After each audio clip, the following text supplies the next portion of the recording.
living Northwest wild. Hunting, fishing is my kind of style. I float the Wainuchi when it gets hot. I'm proud of all the things that I've got. I'm digging in moss bags up in the sand, and after work a cold beer in my hand, picking wild berries off God's land, and drinking my buddy's homemade wine. Living Northwest wild. Hunting, fishing is my kind of style. I float the Wainuchi when it gets hot. I'm proud of all the things that I've got.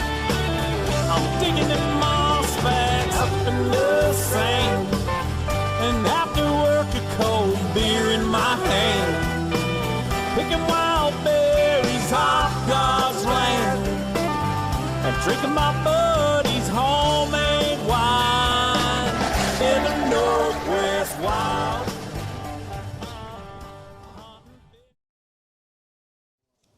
Hey, good evening and welcome, Fish on Northwest of Wayne, England. Coach Barnum. Coach Barnum, it's baseball season. Barnum is in the house. Yeah, it's baseball season. Yes, so now for the next 3 months, I get to stress over the fact, is he going to make it? Is he going to be here? As long as the traffic's not bad, I'll be here. You get here in time. Traffic down south, seriously? Yeah, I-5. Oh, yeah, good point. Yeah. Now, I mean, it used to be 10 years ago, you know, once you got, like, to Lacey, you were clear. Now that goes all the way to, like, I don't know, say Los Angeles. Yeah, pretty much. Pretty much. Well, we will get through baseball season with you coaching and doing your thing. Appreciate you putting the time in there for them boys. They deserve you. Yeah. And got a good long season to look ahead for. Anyway, we are here. We are live. We are in studio like we are every Thursday night. Got Josh over there in the corner making this whole thing work. So if things go down the toilet, it's all on him. And we will we'll check in with Chef Kelly and Sheri later on in the program for another fantastic recipe of the week, Halibut Veracruz. Well, it's that time of year. We're about a week and a half from lingcod and bottomfish opening up, which we'll get into a little bit. And just right around the corner then we got halibut that gets cranking. And if you got any of that still left over in your freezer, that's why we're kind of throwing out some of these previous recipes to get you to pull that stuff out and make room for new inventory. Fresh inventory, right? Time absolutely flies. Oh, man. It's unbelievable how fast a year's We're already here. We're already going to be back on the halibut grounds before too long. And so we have been, the last couple of weeks, been trying to put emphasis on a few of these recipes that you guys can use to get inventory out of your freezers, and that's the point of that. So we'll get to that a little later in the show. Hey, I want to remind everybody, Fish on Northwest is presented by Better Homes and Gardens Pacific Commons Real Estate, located in Puyallup, Washington, and of course, our good friends out there at Defiance Marine in Bremerton, where they build the Allied Series, the Arimas, and the Defiance boats. Check out everything they got going on at defiancemarine.com, and you'll be glad you did. They got some great stuff out there, including a used boat. Still plugging that? Still plugging that. Still for sale. The 2015 Raider, 18-foot Raider offshore bracket. Very nice setup. Dual screens on your Garmin electronics. Thing is set to go fishing, and would like to put that in your hands. Give me a call or get a hold of me here on the old Facebook or my messenger. We can talk about that boat. So as we're rolling into this week here, I'd like to say that we are safe in a coronavirus-free zone, Barnum, here in the FHN studio. For now. And I made it a point to get to Costco today nice and early. I got 10 pallets of toilet paper and 90 cases of water. I don't know why. Everybody's doing it. I figured I better get in on this. I'm either going to stockpile and sell or just trying to get in on the movement. I'm not sure what's going on with the toilet paper. The diarrhea must be bad with the coronavirus. I have no. Look, it intrigued me enough to look it up online. I'm like, why are all these people buying toilet paper and water, right? Water I get, but toilet paper for an influenza chest, maybe we're blowing our noses or I don't know what's going on. Nothing. Just pictures, random pictures of Costco's all over the country sold out. When Costco all over the country is sold out of a particular item. Hand sanitizer, toilet paper, apparently, and water. Okay, we got an epidemic, pandemic, modemic, something going on. I figure, and we talked about this before the show, 4 years from now, when we have another election year coming around and the next wave of pandemic hits, 3 years from now, you want to be ahead of the game. Get a warehouse, stockpile toilet paper and water, hand sanitizer, put those in a huge warehouse and hold on to them. You're going to make millions. Millions, anyway, I'm sure. So millions. I appreciate everybody coming here to get your survival advice. Because that's what we're talking about, right? Survival. All right. Lots of stuff to go over, Barnum. There's always, seems to be way too much happening as the weeks progress. Lots of things to review. First and foremost, I want to remind everybody, it looks like we got a lot of folks tuning in from Washington State Fishing tonight for good reason. The man himself, the founder, the sensei of Washington State Fishing, Jason Humble, is here tonight. He has put forth the effort and tremendous effort on his part to organize an event or a rally, which is bringing folks together. And we're talking about recreational, commercial, tribal. We're all in this fight together. We all want common goals. We all want to achieve common things, and that is more fish in our waters to be there for us and for future generations to harvest and/or catch and release, depending on what we're striving for here. So when we're talking about salmon and steelhead recovery, there's a lot of moving parts here, and it's no secret that in today's society with fast-moving information on social media, things can either be heading down the right course and road, or they get completely off canter here. Right. You get some skewed opinions and things happening. Well, it's time to put all the negativity aside, draw folks together of different regions, different upbringings, but one common walk, right? So we have common goals that we need to succeed on. In this rally is something that I asked Jason to come in tonight so we can kind of break it down for folks, give you date and time and location, but truly what's the emphasis behind this rally? Why are we coming together, and who are we trying to make aware that there are issues to resolve, right? So that's why Jason's here tonight, so appreciate him stopping by. We have some other things that came up as of late, some things on a national level and some things on a local level. So first and foremost, last week while we were all sitting here, not you, but the rest of us, there was a North of Falcon meeting taking place in the Grays Harbor area, Montesano, which was covering the preseason forecast for Grays Harbor and Willapa. And then Friday the 28th, I had to go into work, so I wasn't able to attend, but they had the statewide forecast meeting, which would have been great to go to because I see a lot of familiar faces of folks in industry from all different walks of organized recreational groups, and of course staffers at WDFW whom you and I have known for years. That's always a great meeting to follow up with and truly get the numbers as to what's going on. So for all you guys that were not able to attend either of those meetings, and there's been information kind of floating around out there this week, but truly what is it, what is our next fall season look like? How is it shaping up? Now keep in mind there are a number of meetings that still need to take place over the next several months, and now these meetings, once the forecasts are out there, they have to break it down and create these models that allow us to either go fishing or not, right? And how do you break up those pieces of the pie into recreational, commercial, non-tribal commercial, and then of course the tribal commercial. So just to review, and we kind of touched on it last week, Columbia River, the upriver Brights is at about 233,000 and some change. That is an increase, a slight increase from 2019's projection of 212,000. So we are bumping that up just a little bit, but don't get too overly excited about it. It is still well below the 10-year average. Okay. But the thing is, last year we had that preseason forecast of 233, and Buoy 10 fished absolutely fantastic. Right. It was a really good Chinook year down there. Then we know the Coho fell flat on the face. So we do have a little uptick in the opportunity this year, or excuse me, last year was 212. This year it's 233. So we got that to look forward to. Hopefully it materializes, right? And hopefully more fish come in than they project. We'd always rather have them under project than over project, because over projection is 900,000 Coho. Oh, just kidding, 333 or there, or one third, right? Right, and on the Columbia River Chinook, talking to a couple guide friends of mine, they think those numbers are good enough to sustain the fishery all the way through August. They think it'll be a full... Not just a 20-day. Right. Yeah, I think we're over that hump. I think conservatively, that's a good point. Last year going in at 212, they gave us a 20-day window. And it would have continued to fish well even after that because they exceeded that. But to come in front-loaded with 233, almost 233.5, we're at that threshold of where we can get a full 30 days, I believe. Kind of depends what they do with, the limits, and if they have... Well, it gets complicated. It gets complicated. They put the boundaries in and all that, and they'll figure it out. The Coho, however, remember last year they did in fact estimate 905,000. It came in at 331. So again, as I just mentioned here a minute ago, about 1/3 is what truly showed up to the Columbia. And again, when they forecast these seasons, now this is Columbia River, but they look at those inbound Coho. Those 4 ocean seasons were set based on an extremely high Coho number return. Right. And they conducted those ocean fisheries full on. There was no like, oh, hey, they're not here, let's cut back. It was, charter boats and recreational folks and everybody going out, harvesting Coho as much as you could if you could find them, and just doing it based off a season that was set, right? So you got to keep that in mind as you roll through season and start taking it all the way up to the terminal areas, what's left over for the fishermen and ladies on the bank of the river. That's what it comes down to. So this year, unfortunately, we have 181,000 Coho projected for the Columbia. That is greatly going to impact the ocean opportunity. Barnum, you fished the ocean for years. Yeah.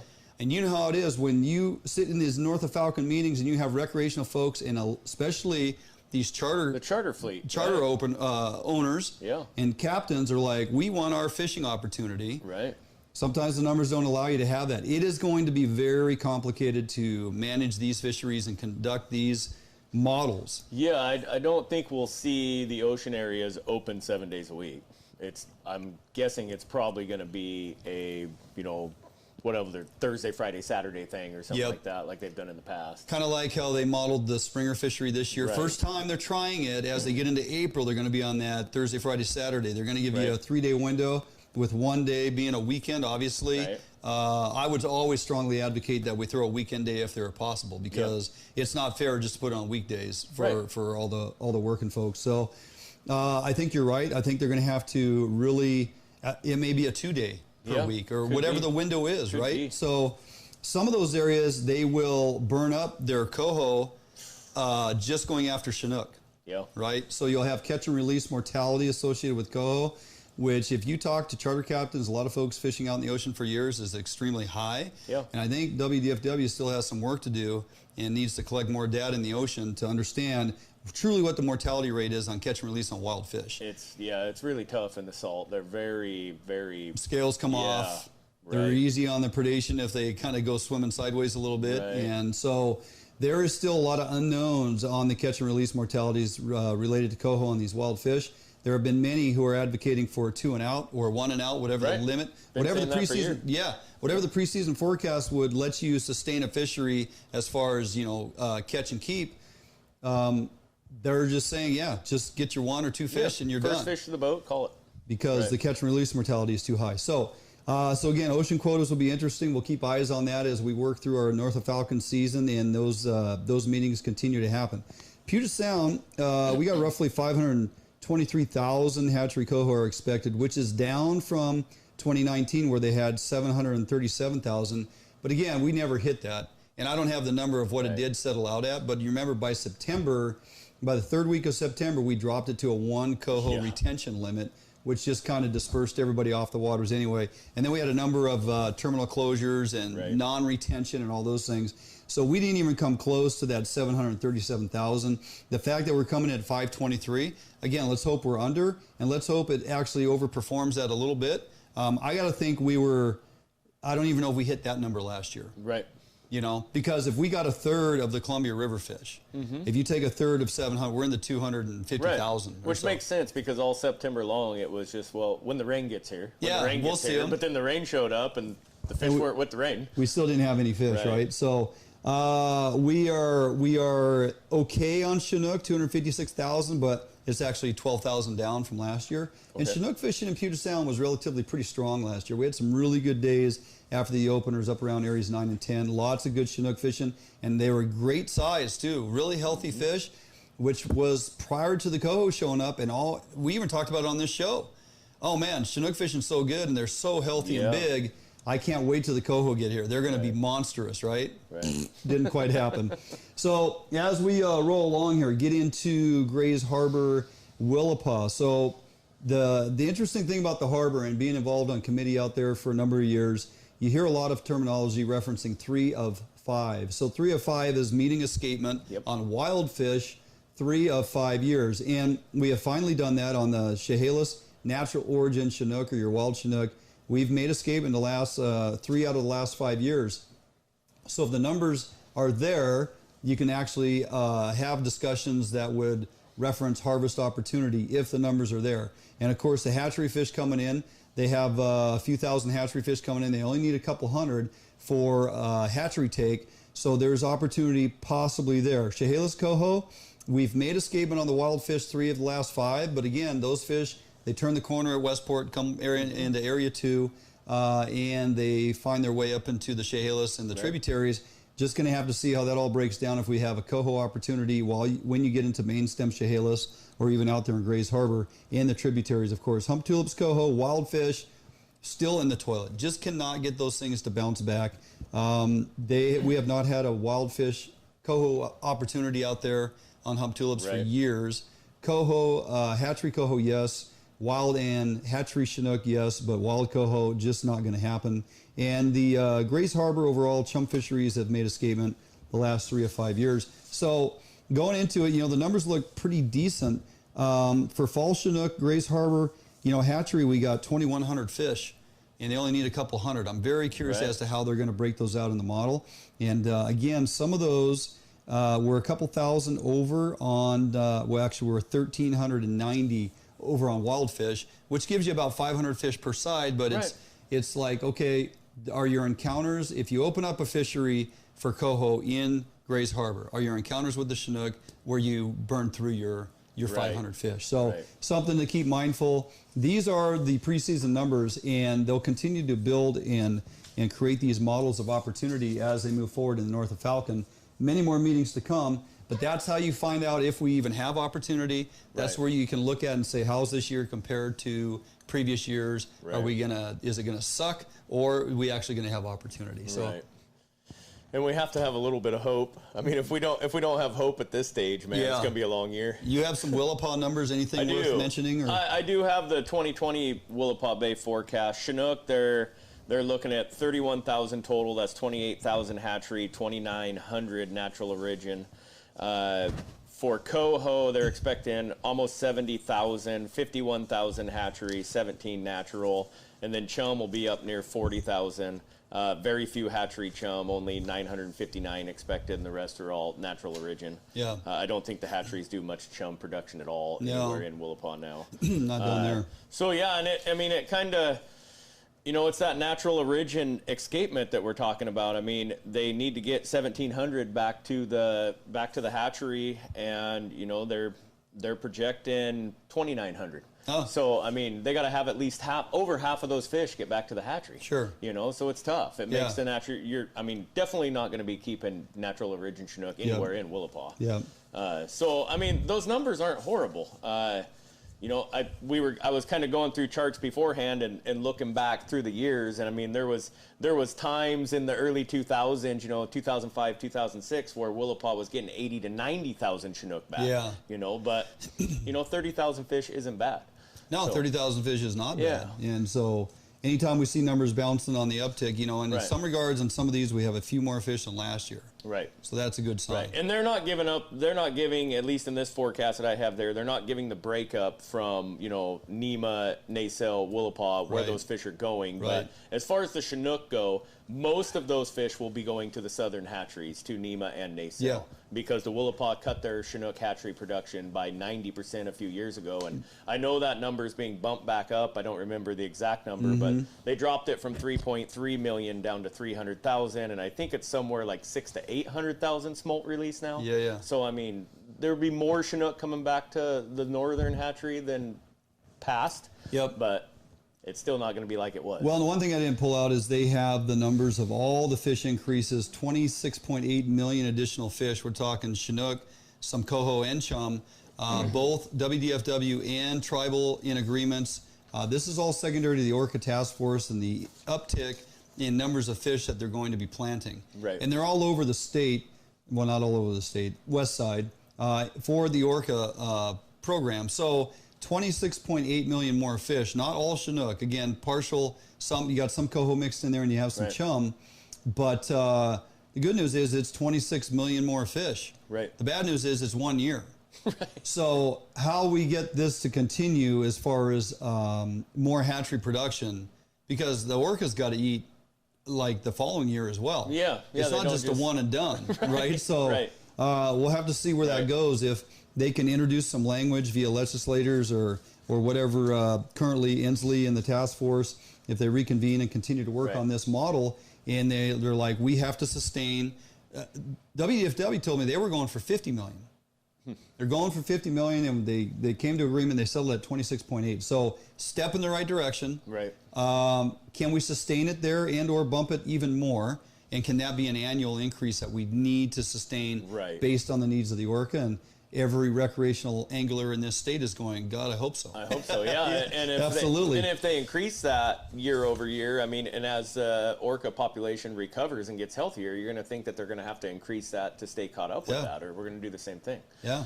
Jason Lake just popped in, and he's a guy in the know. Yeah. 450,000 Chinook from Forks Creek this year. Oh, yeah. Yeah, so he would know. That's his home waters. Yeah, that's a 50% increase from last year. There you go. So it's still probably only 15% of the 3.3 million, 5 years ago. Right.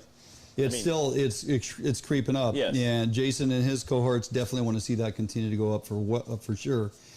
Hey, backing up to a lot of discussion still happening as far as Chehalis and Willapa tributaries closing for steelhead. Now, WDFW did actually have a meeting with Guides Association. They had discussion on, is there any possibility of opening up some of the tributaries? Could we take, for example, a section of the Wainuchi or the Skookumchuck or something of that nature and open it up for a certain amount of days per week, go to strictly all artificial, no bait, no scent, some of those issues. What does that look like? And so credit to the department and for the guides taking time to map this all out.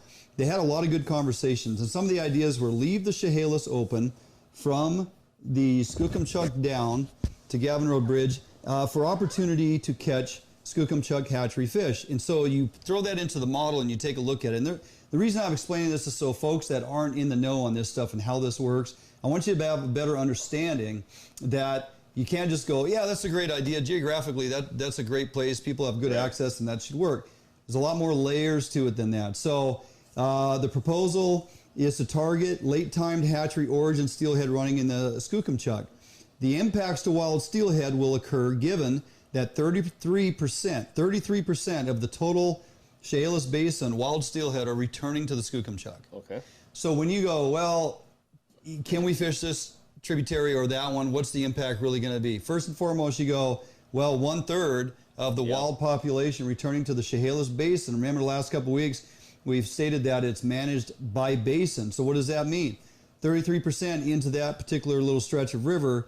And this time of year, they know based on data that they've been calculating even for the last 15 years, that from currently, or at the time this was done, the past 3 weeks, it would go from 363 hatchery steelhead on February 5th, for example, down to 76 hatchery steelhead on February 19th. So within about a 2-week window, you drop by almost 300, darn near 290 steelhead as far as what you've actually caught on your hatchery fish in this 2-week window that we're in right now, which would mean you're subjecting those wild fish to a higher catch and release, probable higher mortality rate. That's how the science all works out, folks. You got to take a look at percentage of wild fish, truly how many hatchery fish are going to be in the river this time of year based on years of data, and they have to go, is it feasible to think we can actually target hatchery fish and not harm wild fish, right? So that's one example. Open portion of the Wainuchi, some say all the way up to 7,400, some say down from the dam. What does that do? 17% of the Chehalis natural origin is escapement into the Wainuchi, okay? From 2001 to 2017, statistics shows a 66% drop in February to March on your hatchery fish. Right. So again, this time of year, if you're up there targeting fish, your higher encounter rate is going to be on those wild fish. Not very many hatchery fish at all. Yeah, there'll be some around, but is it worth impacting your wild fish to go after hatchery fish that truly aren't there? Okay. Satsup River represents an important spawning habitat for wild steelhead greater than 25%.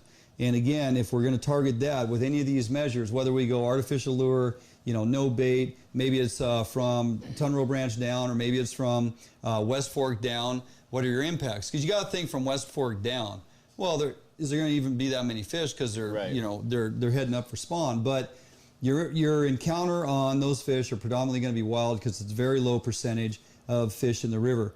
Other things that they talked about is moving forward is to trying to interject maybe different types of rules and regulations for the entire season, much like they're doing out on the coast. Right. Maybe we now recognize this area as strictly artificial, no bait at any time. Right. I don't know if we need to go there yet, but those are things being discussed amongst the guide associations and WDFW. And the group would like to see, factual, current tributary data. It's like if you're going to come to the table with a closure, you should be able to support that with tributary data so that everybody is on the same page and understanding the impacts us as recreational anglers would have if we continue to conduct those fisheries. Right. There's a number of things they went through here. I'm not going to read them all, but it shows me, and I hope it shows you guys, that those discussions are happening. Right. The other discussion I would like to see happen, you guys have heard me say it before, is we should be allowed to fish to agreed to impact. Right. And the reason I say that is, let's say we have a season where we have 2,000 wild fish above escapement need, which means we got a full-on fishery to conduct on hatchery fish. Right. Let's say we have a season where we have 500 wild fish above escapement need. So we do have the opportunity to go after the hatchery fish, albeit we got to monitor our impact to the wild fish. So when we recognize we have 500 on the table, that co-managers and us say we are willing to impact down to 500 to where we know we're at the upper limit of wild fish escapement needs. Right. So you take your 250 fish however you want. We'll take our 250 fish how we want. Now, if you're going to use non-selective commercial nets and put those in the river, as soon as you've encountered and retained your 250 wild fish, you're done. Right. If we are using hook and release, we could get through a whole season to encounter 500 fish. Right. Literally, right? Because we know out of 7,000 fish, we're going to encounter 250 to 300. Right. Those are scientific data points that WDFW already has. So my point is, fishing to impact, not just fishing for abundance, is you hit your impact number that we've agreed to, that gets you off the water by mid-February. Right. Recreational doesn't get in the penalty box.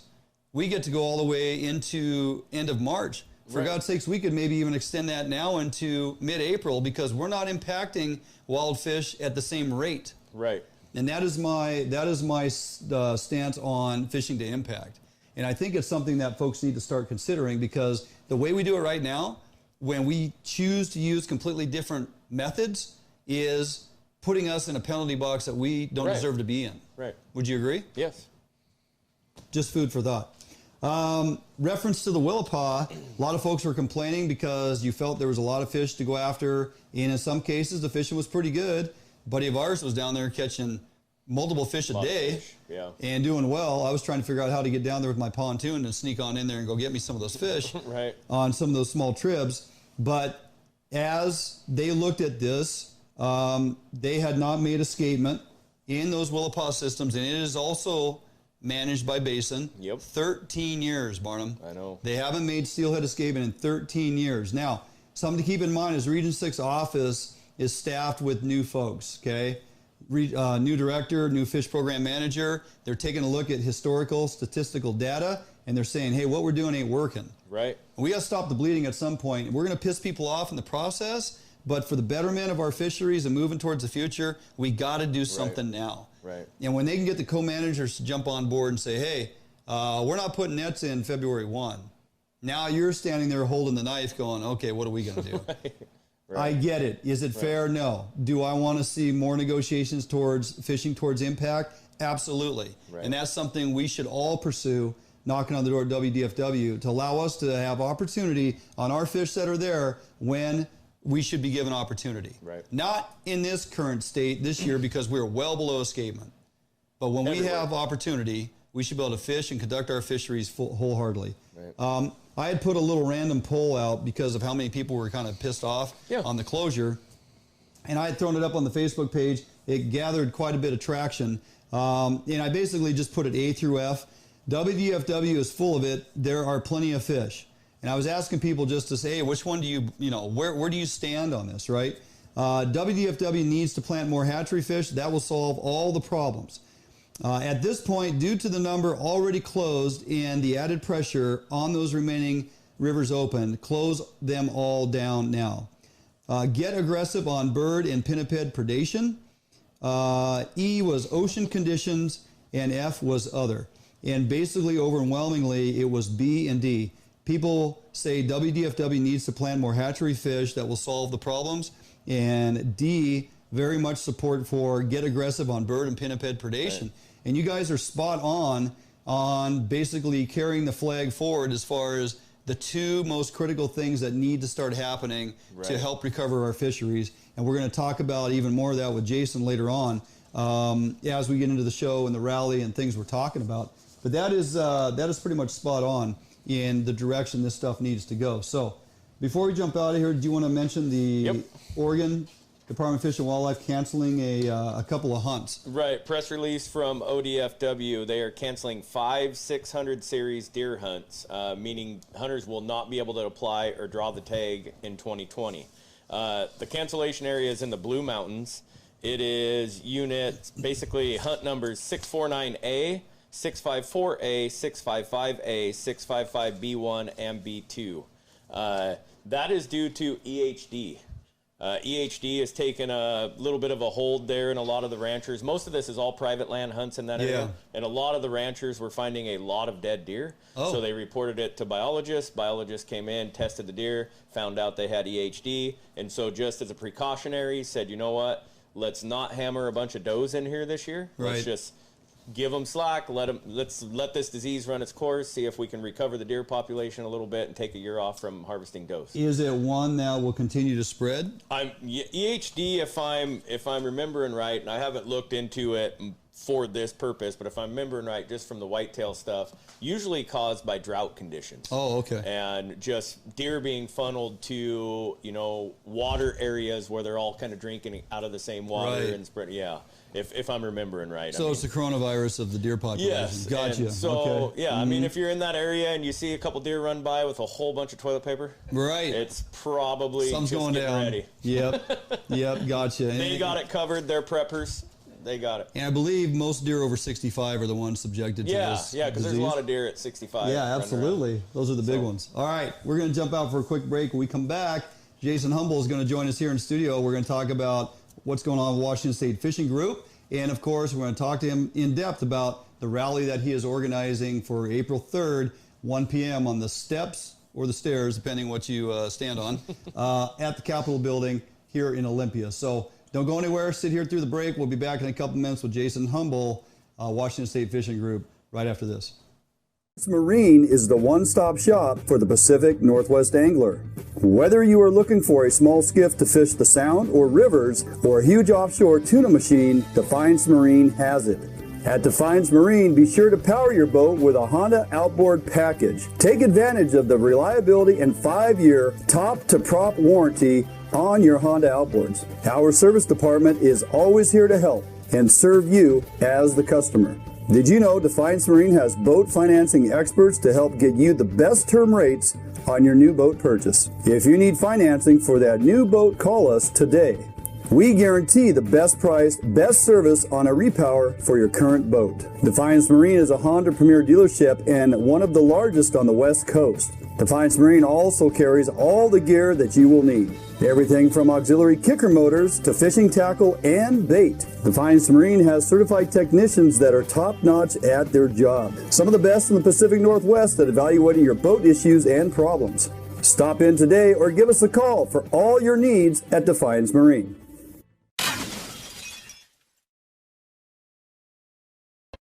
At Metals Supermarkets, we understand your need for fast access to a wide variety of metals, so we've made it easy. Our network of stores carries a wide variety of metal in all different types, shapes, sizes, and grades, with no required minimum order size. Who could ask for more? Simply tell us your dimensions online, on the phone, or in store, and we'll cut or process the metal to your desired size, often while you wait. We offer same-day service and can deliver the metal right to your door or job site. We even source hard-to-find metals, so no matter what you're looking for, Metal Supermarkets can provide it for you.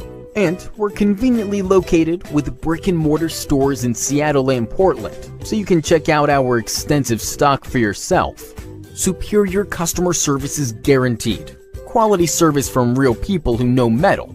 We are the small quantity metal experts. To place an order, simply call a store to talk to one of our knowledgeable customer service representatives. Fill out a quote request online, order off of our e-commerce website, or visit one of our many locations and pick out the metal you want. Whether you're a small or large business, government, homeowner, or hobbyist, we make it easy for you to buy the exact metal and just the amount you need. We've been doing this for over 30 years, so we know how to get it done. Metal Supermarkets, the convenience stores for metal. Visit or call a Metal Supermarket store near you today. What if there was a smarter way to search for your new home? Introducing the Better Homes and Gardens real estate website and mobile app. This revolutionary new search tool puts your needs first. Narrow your search to what matters most to your family, like school data, school districts, and even walk scores. Get easy access to your local affiliated agent, as well as unique and local insights about neighborhoods and properties directly within the app.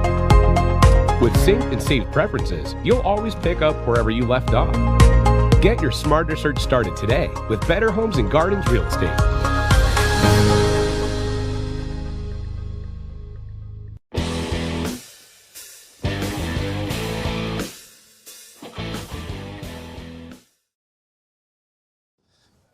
Hey, welcome back. Fish on Northwest, waiting on Kelly Barnum in studio tonight. And of course, our guest, Jason Humble, second time. Yes, sir. In the hot seat. 2 times. I know you had to scoot over to give me the hot seat. That's right. You want me to crank this up a little more? Get you, That's why we call it the hot seat, because the heater, not because of the tough questioning. How you been? Things are cranking along there at Washington State Fishing. Yeah, it's going good. We're still growing and got a lot of things in the works right now. I've been very busy with the page. Yes, you have. So one thing that is taken the front seat, of course, is the rally that you are organizing. Have a few hands in there helping you out, but wanted to bring you in tonight to talk about what the rally is all about and what the purpose of it is. What compelled you to go, hey, we need to have a rally on the steps of the Capitol so somebody pays attention. So what's the catalyst of this rally? Gosh, so a couple weeks ago I was fishing on the river and man, most epic steelhead days of my life. 20 for 24 in 2 days. And then 4 days later, they shut the rivers down. Like, I thought that was after they closed it. Yeah. No, sir. Not quite? Okay. No, so if they closed everything down, and for years on the page, people have been asking about rallies, and obviously people get upset over different issues and stuff like that, and I've always kind of shied away from it because of my job and the department I work for, and did some research and got a hold of people much smarter than me that are helping me with this, and I've learned a ton and kind of just put this together. Yeah. So so the intent of the rally will be what? More fish for everybody is what I'm naming this rally. Okay.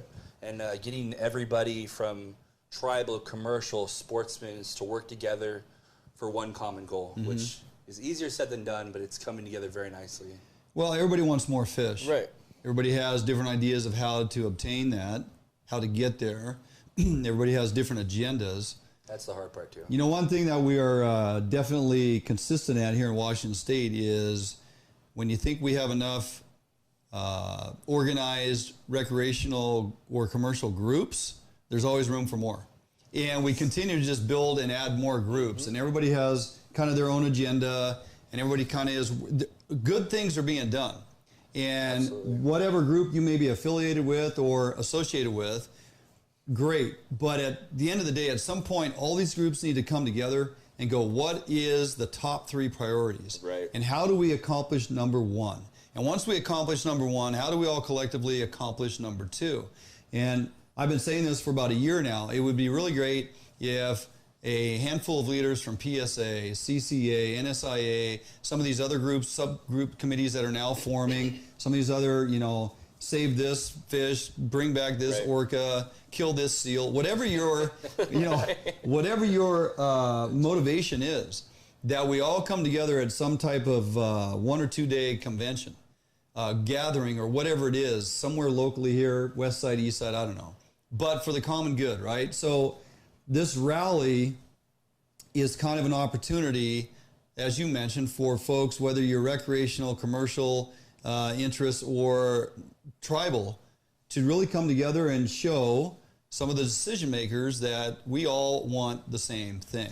And to show the public, educate them on the issues we're running in with and why our fisheries have gone to the way they are, because the public is what funds Washington State Department of Fish and Wildlife, and that's another huge factor in this. Yeah, so unfortunately for those of us that love to fish and hunt, we're the minority. The majority is being falsely educated by a lot of big money groups, out-of-state groups, that are slapping lawsuits against WDFW, handcuffing their ability to actually plant more fish in some regards, and also handcuffing their ability to move forward in rebuilding our fisheries. And when you can get stuff on a ballot based on an initiative, and it's mob mentality and lack of education, and these things get passed through. Horrible. Right? So we could go down the road where the feds interject a serious movement, take course of action of eliminating a high percentage of pinniped population. Right. And we could get some folks going rogue, whether they come out of the legislature or some private groups. Absolutely. To Save the Seals Foundation out of Florida could slap a lawsuit against WDFW or other entities within our state, and they can get a petition on a ballot. They can, get the mob mentality. They can educate. They can blanket the airwaves with all this propaganda. They have the money to do it. And they have the money to do it. Right. And they could put this thing into the toilet as far as if we are able to move forward. That's what we're up against, right? It's the false propaganda. It's the false education. It's the majority of folks that don't fish and hunt that see this stuff on a ballot and go, oh, well, yeah. You want to save the lives. Yeah.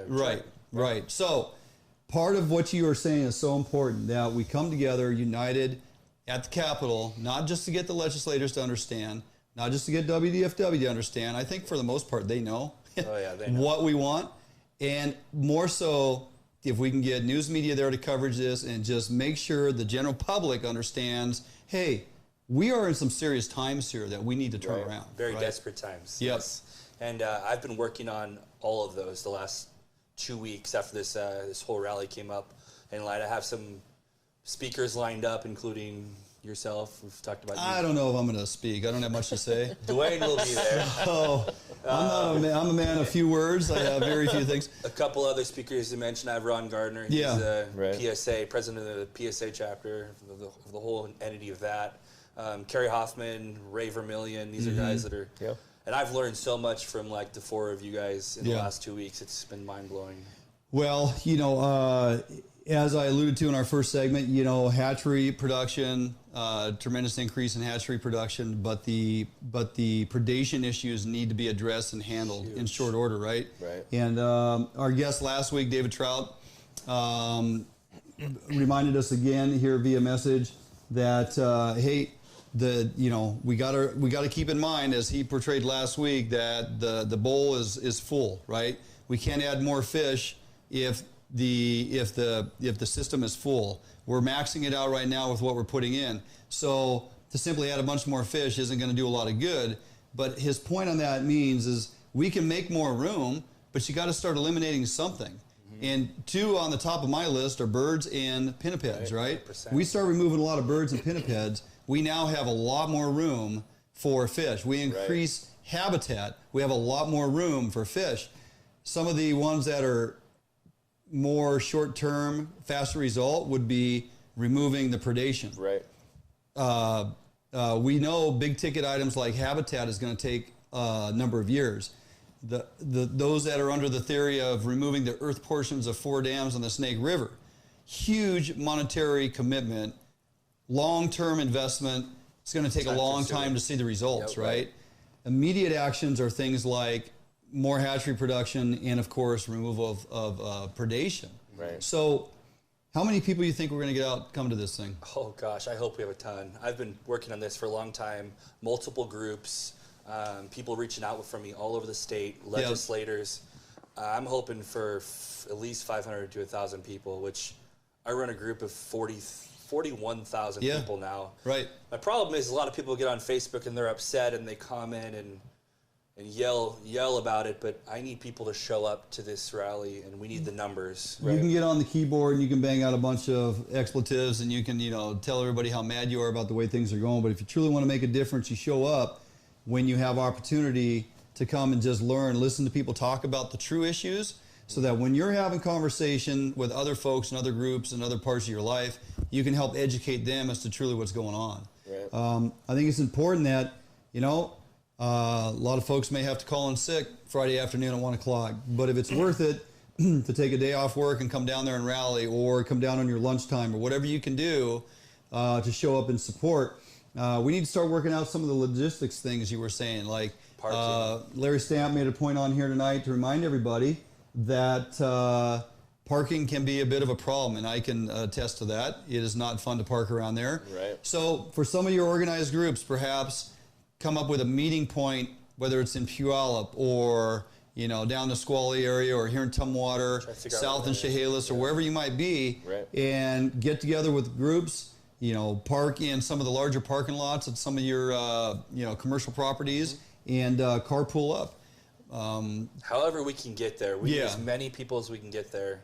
Anybody own a bus company, or anybody knows somebody owns a bus company willing to donate a bus or two, pick up at a park and ride and bring folks into town. Those are the types of things we need. So they can hit you up on your Facebook page, right? Yeah, Watch State Fishing. I also created an event on the page.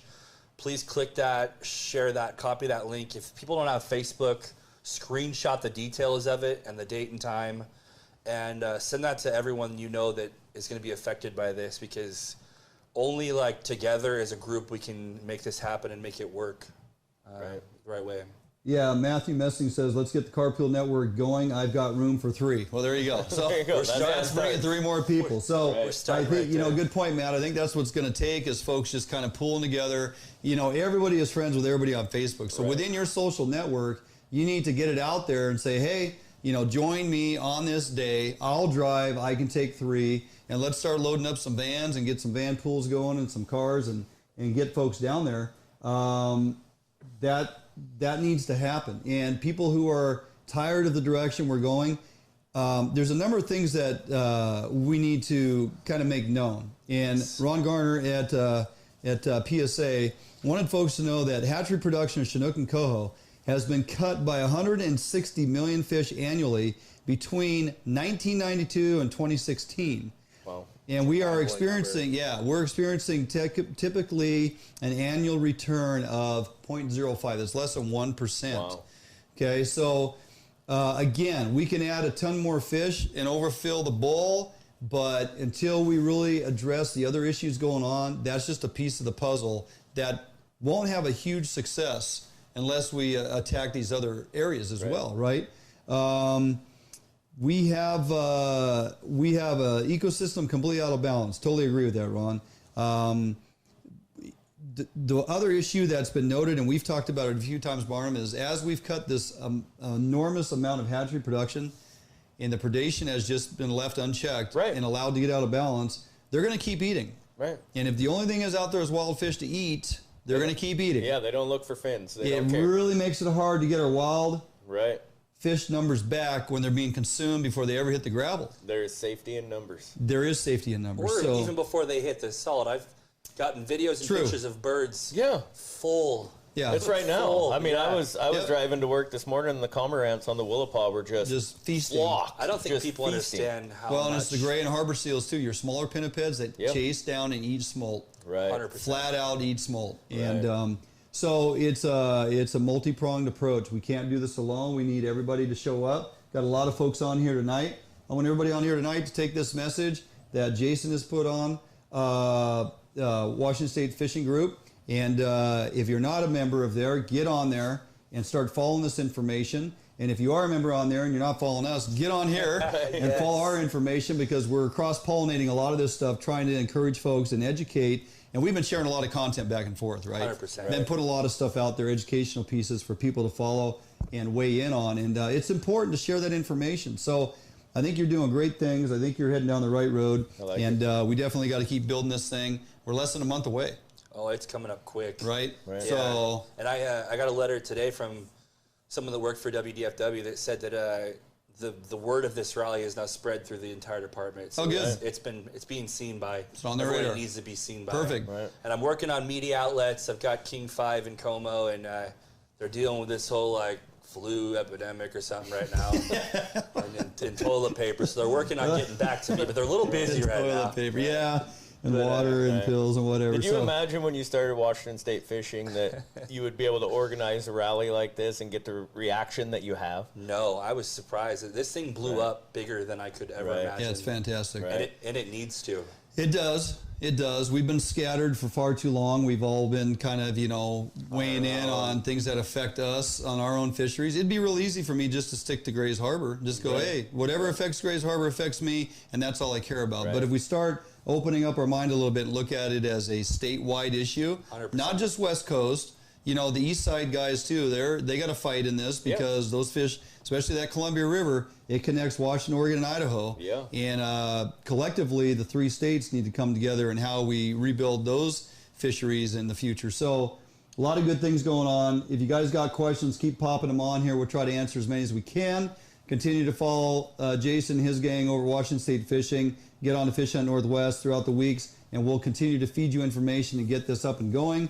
We'll even put a thing out there to kind of generate a carpool, see if we can't get those numbers. And get locations of where folks can meet up and share rides and that If you join my event, I post updates and new information all the time on my event. So please just, even if you want to click the interested button or the going button, it'll give you updates every time I post. I want to see way more going than interested. I said that today. I can be interested in a whole lot of things and never follow through with them, right? So I got 150-ish people that are committed to going. I got 400 people interested in it. So let's start. Let's flip that around, right? Start tilting that the other way. All right, awesome. Good job. We'll get it going. We'll help you all the way, and we'll all be there. And even Matt Polich is coming over from the east side. Oh, cool. Dan's coming from Ellensburg, too. So people are coming from the other side. This is great. All right, enough on that. Thanks for coming by. You're going to stick around because we got more stuff to talk about. Okay. I don't want to hear this crap. You got to get up at 4:30. So do I. Doesn't matter. Oh, no. You're young.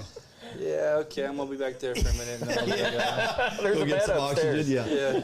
We'll jump out for a quick break. We come back. We're going to be in the kitchen with Chef Kelly and Sheri. Short, quick recipe, one that you'll want to definitely tune in for. Halibut Veracruz, a very, very easy way and delicious way to get that halibut out of the freezer, make a fantastic meal, and make room for your up-and-coming halibut season, which is just around the corner. Halibut Veracruz in the kitchen. Chef Kelly and Sheri. We come back right after this break, right here on FHN.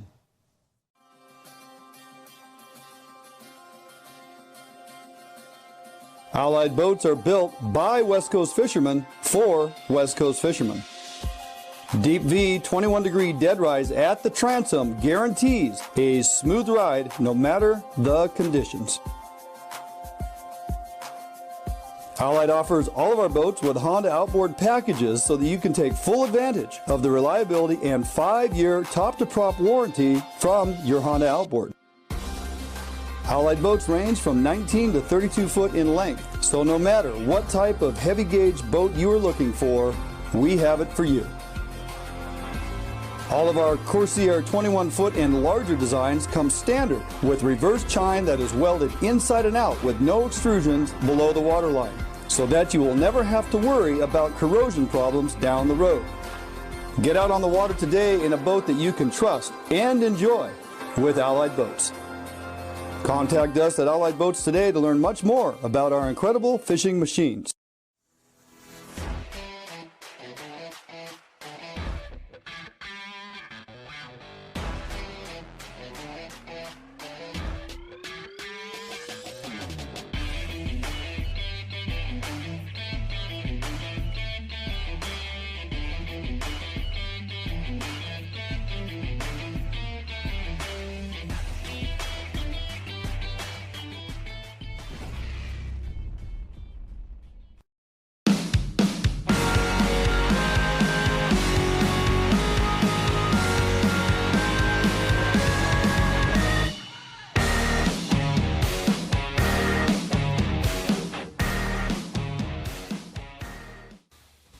Hey everyone, welcome back to Fish Hunt Northwest. We're here in the kitchen again with Chef Kelly for this week, and we have halibut. Yes, delicious halibut. Look at how big and beautiful that.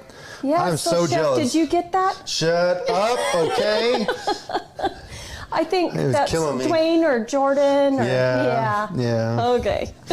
So today we're making a halibut Veracruz style. So it's in a very interesting Mexican sauce that has some, Yeah, Okay. I see some interesting ingredients for a Mexican dish. Right, if you closed your eyes and said, okay, whatever, this is, Whatever you have in your Italian. fridge. Yeah.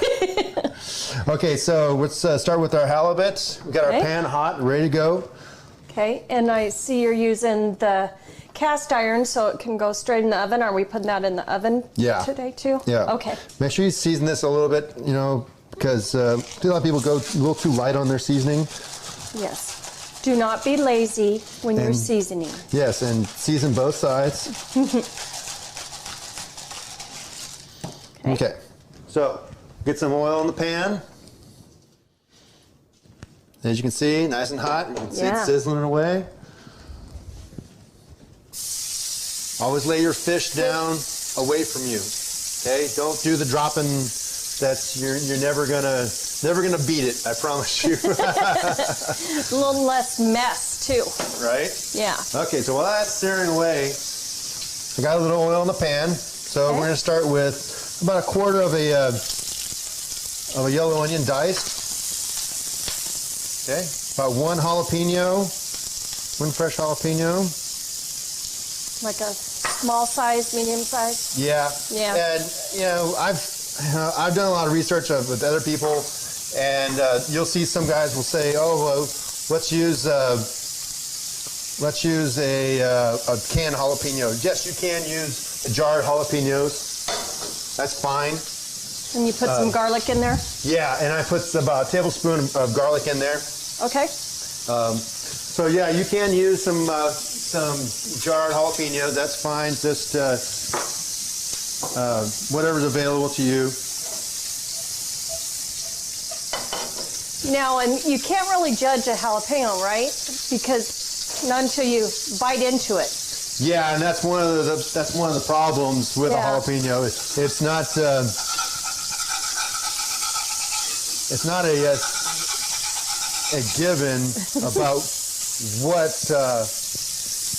what heat level a jalapeno will be, because sometimes it can be like a 1 out of 10, and sometimes it'll be up there like a 3. You're going, whoa. In the same batch that you buy. Oh yeah, absolutely. So I got about a cup of diced canned tomatoes. And there again, there's also been a lot of controversy over, use fresh tomatoes. I've done it both ways, and I'm not really, not really sold on the whole, it's way better with the fresh tomato kind of a deal. Okay. So that was about a tablespoon of capers.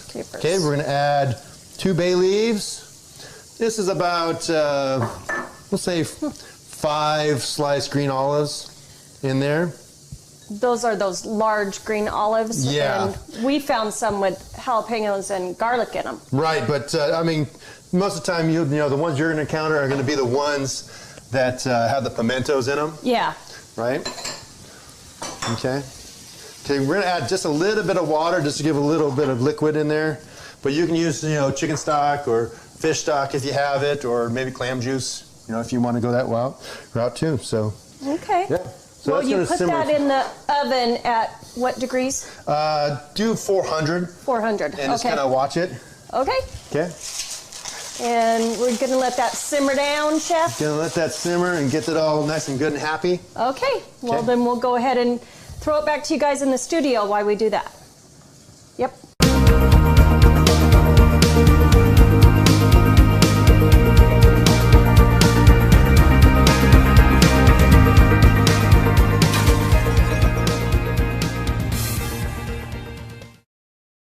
Hey everyone, welcome back to the kitchen, and we are finishing off this Halibut Veracruz. Yes. Yes, I'm excited. Okay, so if you're just joining us now, we have our halibut was in the oven We pan-seared it, then we threw it in the oven, then we started our sauce, and so we just got to finish our sauce first, and then we will. Okay. Let's check on that fish here. There's a little bit of give to it still. Halibut has a little bit of a lot of water content, and so it's a little softer than other fishes. Fishes. So, the other fishes. And the fishes in the sea. Fishes in the sea. So we're going to add a little bit extra fresh oregano, lots of parsley. This is kind of conducive of that. Okay. Okay. Let's pick out our bay leaves. They've done their job. That's not a typical Mexican ingredient either. Spice? Yeah, no. Yeah, I know. It's unique. That's why I was like, everybody needs to kind of see this dish for what it is. Yeah, looks good. Right? Smells delicious. So unusual for you. I know, right? Every once in a while I get lucky. Yeah. Add a little bit of the juice here. Okay. And then we have our fish. You made that look pretty, didn't you? Oh, yeah. Gotta love a pan roasted halibut. Bet it'd be even better if you had caught it yourself. Zip it.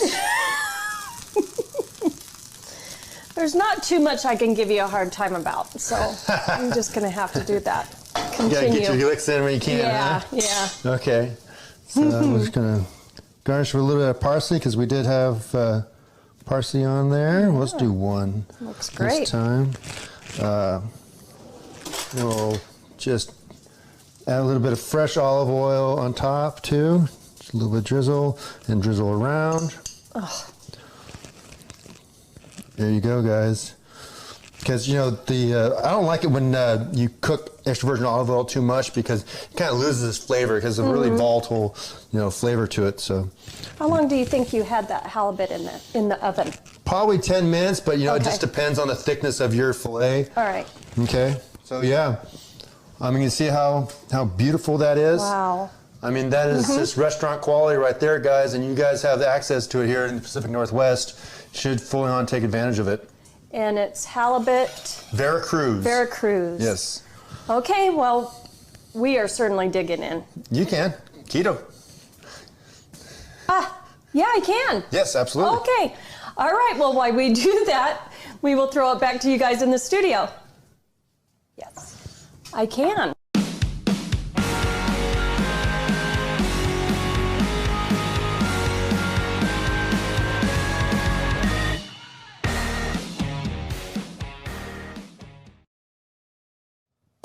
Welcome back in studio. I'm telling you guys, that recipe for halibut, you could probably do a lingcod too. It's freaking amazing. Lingcod Veracruz, why not? Trout Veracruz, let's do it. Sea bass Veracruz. Very easy to do and very tasty. Well worth your time. All right, Barnum, let's jump to some weather real quick before we get out of here and talk about that and a few opportunities coming up via WDFW. Awesome. Well, I'm going to jump right into the tides to start off because we do have a clam dig coming up. Starts Friday, goes through Wednesday. It's going to be actually early PM tides. Friday, you're looking at 4:30 basically, minus 0.2. So that's a daylight dig. You're going to have a daylight dig on Saturday, potentially daylight dig on Sunday, depending on. Surf Perch and Clam Dig on Sunday. Yeah. Yes, sir. Yeah, great. The weather coming into that, let's look at the 10-day. Friday, you're going to have some showers around, not particularly super heavy. You're looking at less than a 1/4 inch of rain really along the coast. Looks like majority of that weather is going to be kind of down south. Oh, look at Sunday. Yeah. Saturday, things kind of go showery, lightening up a little bit, very little rain. And then Sunday, Sunday looks dry. Monday, dry. Location. I like it. Tuesday, a little tip up on the north, but dry.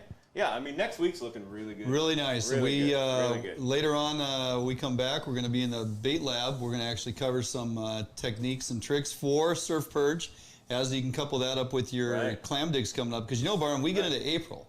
We're flipping those tides to AM tides. You started talking about all this surf perch, so I clicked over to the ocean to see what it's doing, to see what. And you're going on Sunday? Going on Sunday. Sunday, you have an east-southeast wind, 5 to 11 knots, west-northwest swell, 5 feet, wind waves around a foot. So not horrible. Not horrible. Yeah, I mean, looking through the weekend at all those clam dig days, I mean, Friday's the one that looks like it's going to be maybe the ugliest along the surf, which it's got a west swell 11 to 12 feet. Right. So, I mean, Friday might be a little, don't turn your back to the ocean on Friday. Right. Yep. I just kind of want to jump over to and just pull up a river forecast. I don't know what, there's a little bit up north still fishing, right? Yeah, out on the coast. Yeah, we got some opportunity there, so we got a nice drop coming. Right, the Kalawa, you can see over the weekend, you're going to get a nice drop kind of into the first part of next week. So, I mean, that should fish well. Stable conditions, actually getting pretty low and clear is what we're going to see. Right, and that's about the gist of what's going on. Yeah, no, pretty calm weather, pretty easy. We got those clam digs coming up, as you said.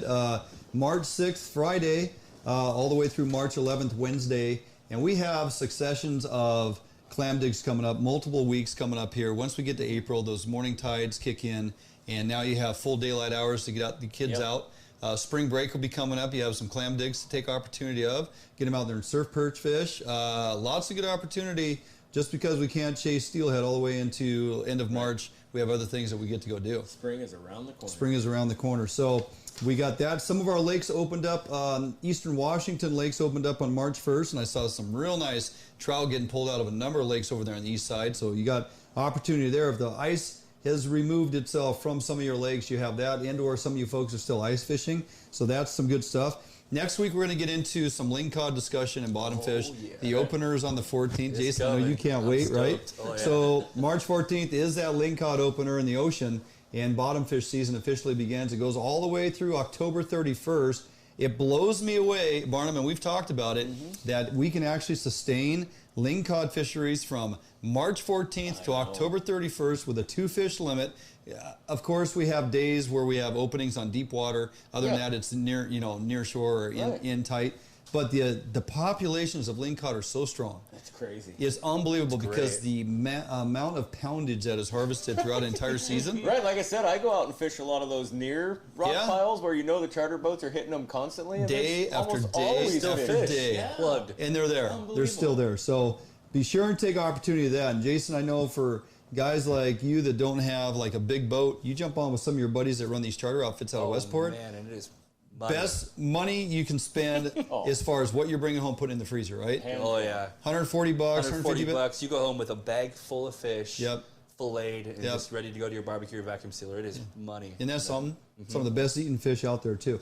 All right, we're going to jump out for a quick break. We come back. First time caller, long time follower, first time caller, Troy Black, Blackie's Guide Service over there on the east side.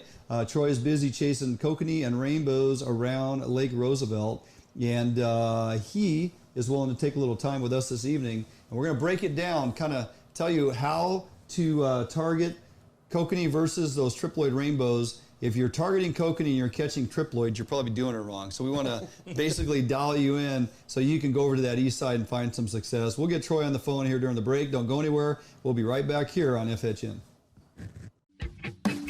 A Northwest favorite for almost 40 years, Arima boats are manufactured with pride right here in Bremerton, Washington. Arima Boats offers all of our boats with Honda outboard packages so that you can take full advantage of the reliability and 5-year top-to-prop warranty from your Honda outboard.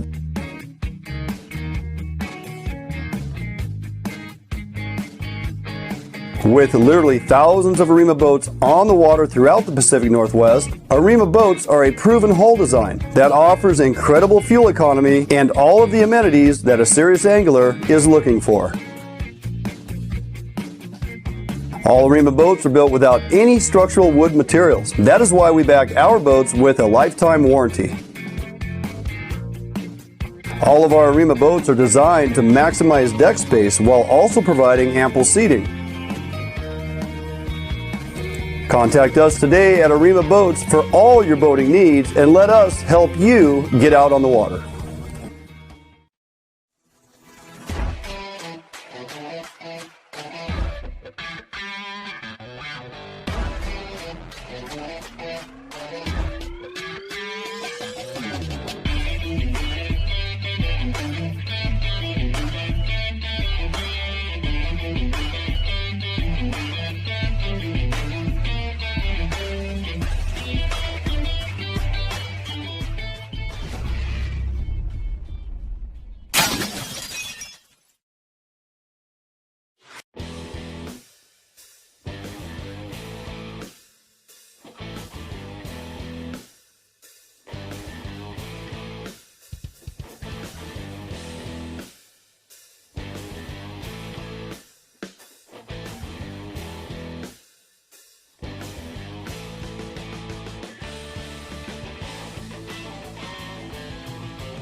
All right, welcome back in studio. We are here, and everything's working so far. Now we're taking this to the next level, right? Where we've had these problems the last few weeks, and so we got our friend Troy Black, Blackie's Guide Service, on the phone, and we're going to start a discussion with him. And if you can't hear him, you people need to blow up the message here and let us know, because we'll make a quick adjustment and make sure you can hear him. So, Troy, how you doing tonight?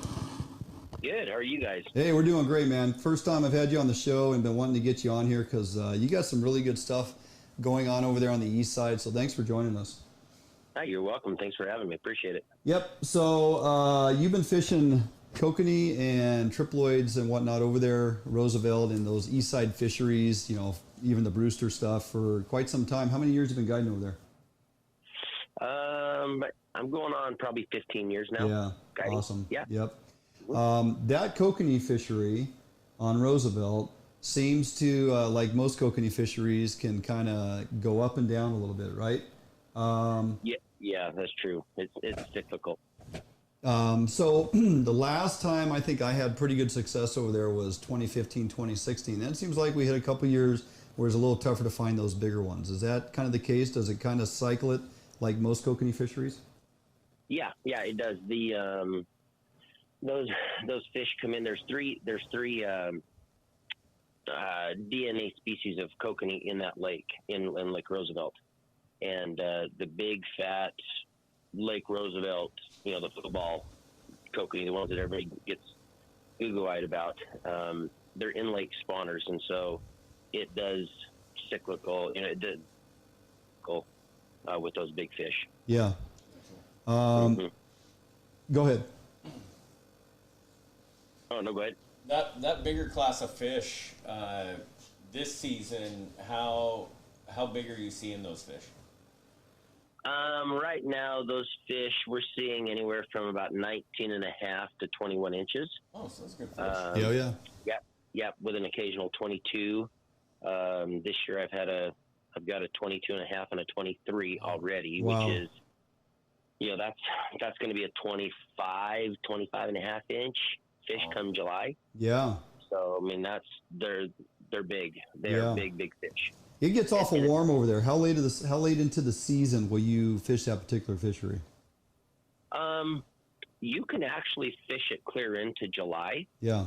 I usually am off that reservoir and focusing on other things. You know, I do guided trips on Hayden Lake over here in North Idaho as well. Oh, okay. With Castaway Outfitters, and so we do a lot of kokanee trips there during the summer. But as long as it stays, you know, it stays hot, and people want to come, you know, we'll fish it clear through the summer. Right. It's a funny thing. Those fish will come up to the top, and they'll stay on the surface like they are right now, and as long as the water continues to drop, they'll stay on the surface. And then when the reservoir levels out and starts to come back up, and those fish start to migrate back into their summer staging areas, then they'll start going down depth-wise. Oh, interesting. And so, yep. And so you put away your planer boards and you start running your riggers, and you know, you can go in and, you know, the mouth of the Sandpoil River, mouth of Hawk Creek, those places like that where they stage in June and July, and you'll mark fish. You'll be in 250, 300 feet of water. You'll mark fish 45, 50, 60 feet deep, 70 feet deep. Those are all kokanee. Yeah. And you go, July, they're biters. You mark them, you catch them. Yeah, you know, that was one thing I found out. I started fishing over there a few years ago. Made a few trips in May and got into June, was finding most of the fish activity in that 250 to 300 foot depth and anywhere from 45 to 75 feet down. And if I marked one, because I was using, you know, I was doing 100, 120 foot setback, if I marked one, I could either drop or raise my rigger into a zone that I would feel was conducive to hooking a fish, and lo and behold, one of them rods would go off. So let's kind of break it down. So there is some great opportunity for some triploid fishing over there. They are fantastic. They cut as red as can be, as you and I had discussed. Most folks, if they're laying on the skin side and you have meat side up, Kokanee fillet next to a triploid out of Roosevelt. You can't tell the difference on quality of meat. You cannot tell the difference. Yep. So you put them on your Traeger or barbecue and delicious. Nobody will tell. So I actually call them freshwater springers. Yeah, they're that good. Spring King. Yeah. Freshwater Spring King. Freshwater Spring King. There you go, Jason. So this time of year, if I want to come over there and I'm going to target Kokanee, let's talk troll speed, depth, perhaps color presentation, and the all-important setback on Roosevelt because the water's so doggone clear. Right. So right now, all the fish are up in the top 10 feet of water, more like the top 5 feet of water. Wow. And so I personally, on my boat, I run the big boards, the big planer boards with the big tower masts and everything. And I'll run my board out, 100 feet, 120 feet off my boat. And then I'll run my gear off of those. As you're trolling through, you hit a school of fish and, of course they scatter. And as they scatter, then you run your gear on your planer boards, right through the school. Yeah. And so what we'll do is, because I run the big boards, there's not very many of us that run the big boards. A lot of guys will run the little sidewinders and things like that. But on the big boards, I usually will try to run anywhere from about 100 to 150 feet behind the board. Yeah. Or off the board. And I'll run anywhere from no weight to an 1/8 ounce, maybe a 1/4 ounce this time. So it's right on the surface. Right. And so with the downriggers, we'll run them this time of year. We'll run 150 to 200 feet, usually 150, 175 off the ball, and we'll be down anywhere from 3 to 8 feet. In the mornings, I'll run one at 8 feet and one at 11, and then I go from there. Yeah.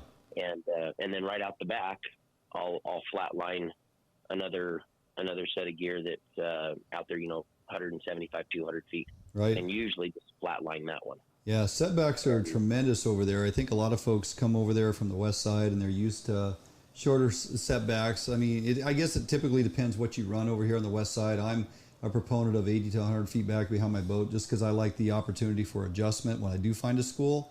And I typically can find that I can raise or lower and put that presentation where it needs to be. If I'm 30 feet out behind the boat, I don't have any adjustment time and I've gone over the fish before I can adjust to them. So, but we're talking, average of 150 feet setback, whether it's side planer or downrigger over there, because they are so near to the surface. And, as you said, they're super spooky. Yeah, you run over them, you push them out quite a ways. So the further out you can get from the boat, the more success you're going to have. What about what are we dragging? Size of dodger, if any dodger at all, type of lure presentation, beads, blades, colors, gold. Are we talking smile blades? Are we talking little tiny spinner blades? What's kind of some go-tos that will give folks some success over there? Yeah, usually. So I'm on the Rocky Mountain Tackle Pro staff. Right. So I'm sold on Rocky Mountain Tackle. Yep. So we have 4.25 Dodgers and 5.5 Dodgers. And I will usually try to run a combination of both and give those fish the opportunity to tell me what they want to chase that day. Sure. For the most part, 80% of the time, they're going to want to hit the big Dodger. And so I'll run combinations of pink and purple, pinks, oranges, the pretty common Kokanee colors. Yeah. And then behind that, those Dodgers, I'll run little plankton squids with the little smiley blade, with either a smiley blade or the spinner blade that comes on them. And then we use the bigger squids, the little hoochies as well, the mini hoochies, the little 2.5, 3 inchers. Yep. There too. It's hard to, when I bring somebody on the boat that's never caught a 4 to 5 pound Kokanee before, it's hard for them to it's hard for them to look at me with a straight face when they see some of the gear that we run. Yeah. So you're like, you're throwing that for a kokanee? Say what? Yeah. But we want probably two of my favorite offerings are there's an orange splatter and a pink splatter Hornet spinner that Rocky Mountain Tackle makes. Interesting. Yeah, I love those spinners. They're all UV coated, and I'll run them between. So on the pink one, I'll usually run that with a big, what they call a pink haze Dodger. It's chrome with a pink stripe down the middle, and then on the orange splatter Dodger, or excuse me, the orange splatter Hornet, I will run the big orange Bahama Mama Dodger, what they call. I'm a fan of the Bahama Mama series from Rocky Mountain Tackle. Wherever I fish, I catch the triploids with them. I catch the kokanee with them. If I'm over here on Hayden or Coeur d'Alene or Chelan or wherever out, Pend Oreille, wherever I'm at chasing kokanee, I love the Bahamas. They always fire. Perfect. So, well, as in true fashion, the pinks and the oranges over there seem to just flat out get it done for most of the year. I mean, you're on the tail end of the winter fishery. As you roll into June, July, will you stay with same color patterns? Yep. I don't switch over. Okay.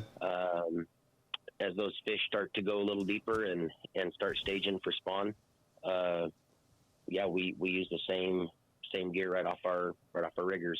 How are you finding them now? Obviously, they're too shallow to get picked up on most electronics, so you just kind of got to troll around and seek and destroy. Just put patterns out and keep going until you find some, then circle back. I mean, So when they start to drop the lake,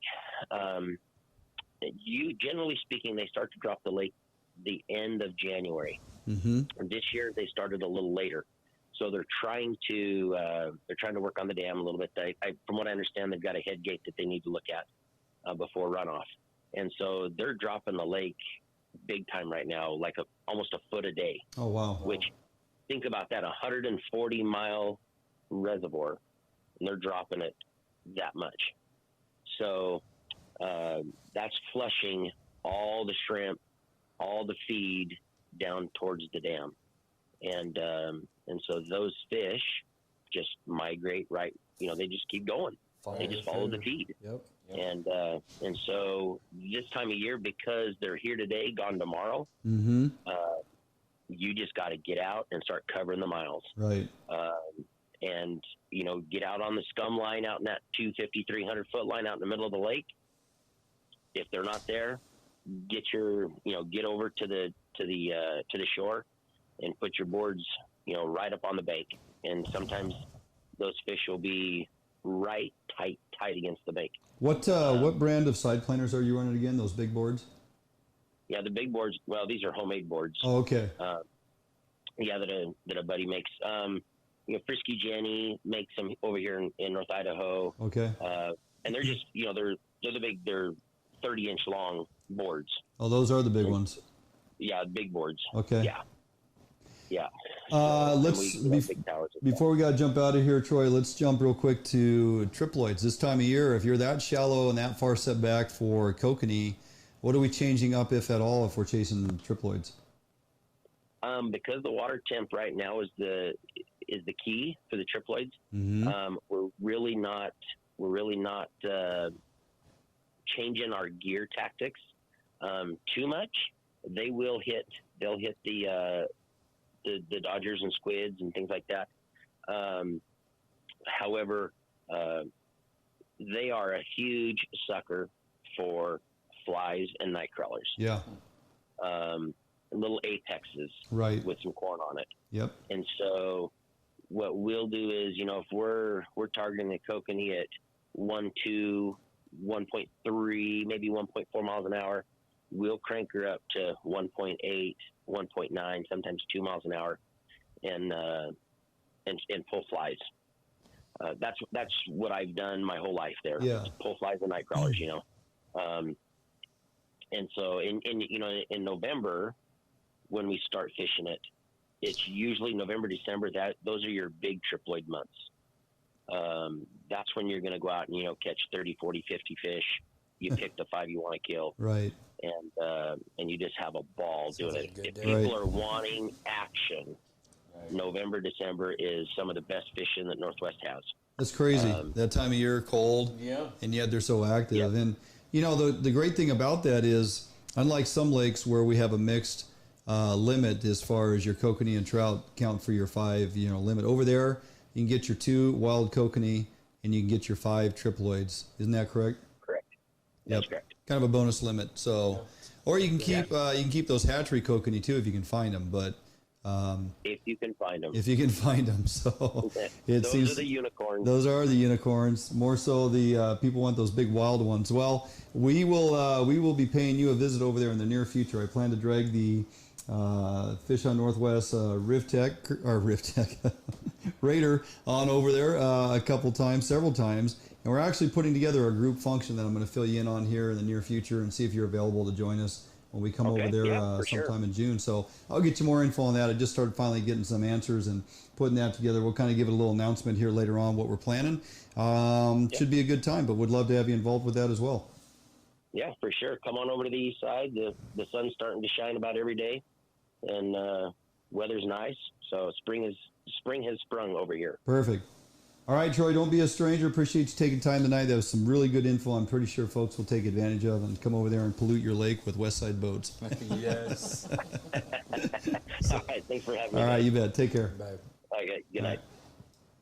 All right, good, solid info out of that man. Yeah. He's been doing it a long time, Barnum. Yeah. And you know how much we enjoyed that Twin Lakes opportunity over there. Well, we're gonna be over there doing the Roosevelt thing right on the heels of our Twin Lakes trip. Oh, cool. Still figuring out your calendar if you're joining me or not. I don't know if I am or not. I know. Got a lot of stuff going on, but that is the plan. I'll go ahead and kind of let the cat out of the bag. We are coordinating through Max Lure, of course, one of our sponsors here at FHN, and some of their pro staff is going to join us over there to fish Roosevelt and Banks. We'll be there for 3 or 4 days. Towards that end of first week of June, I'll have dates. I'll have locations. We're connecting with campground and hotel over there so folks can come and join us at a great reduced rate for occupancy, whether you're going to rent the hotel or stay at the campground. I want you to drag your boats over there. I'm going to be putting on seminars with some of the Max pros. Going to teach you how to fish Roosevelt and Banks. We're going to talk about kokanee, triploids, and walleye.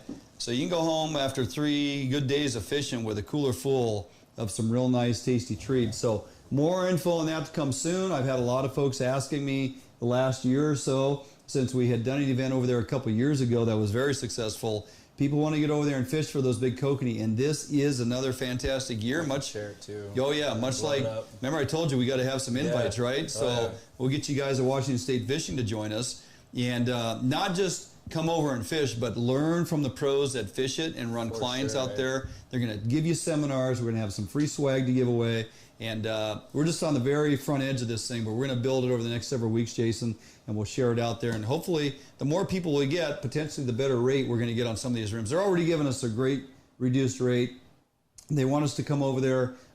They're still giving us below winter rate opportunity for staying in hotel and campground. And it's just a great event. They're going to set up, Chamber of Commerce over there is going to set up big tents for us to host the seminars in. So they're really excited about us coming over there. The local guys may not be too excited about all the West Side folks coming over, but there's not a ton of activity that weekend we're looking at. I believe it's before Memorial Day weekend. So, yeah, looking forward to putting that together. Much more info to come. And we're going to get you guys schooled up on how to get over there on that east side, steal some of their fish, and have a good time doing it. So, sound good? All right, we're going to jump out for a quick break. We come back, we're going to be in the bait lab. We're going to talk a little bit about surf perch fishing, how to rig, how to actually present opportunity to them, some bait choices to use, basic rigging to how to be successful. It's very simple. It's not deeply involved.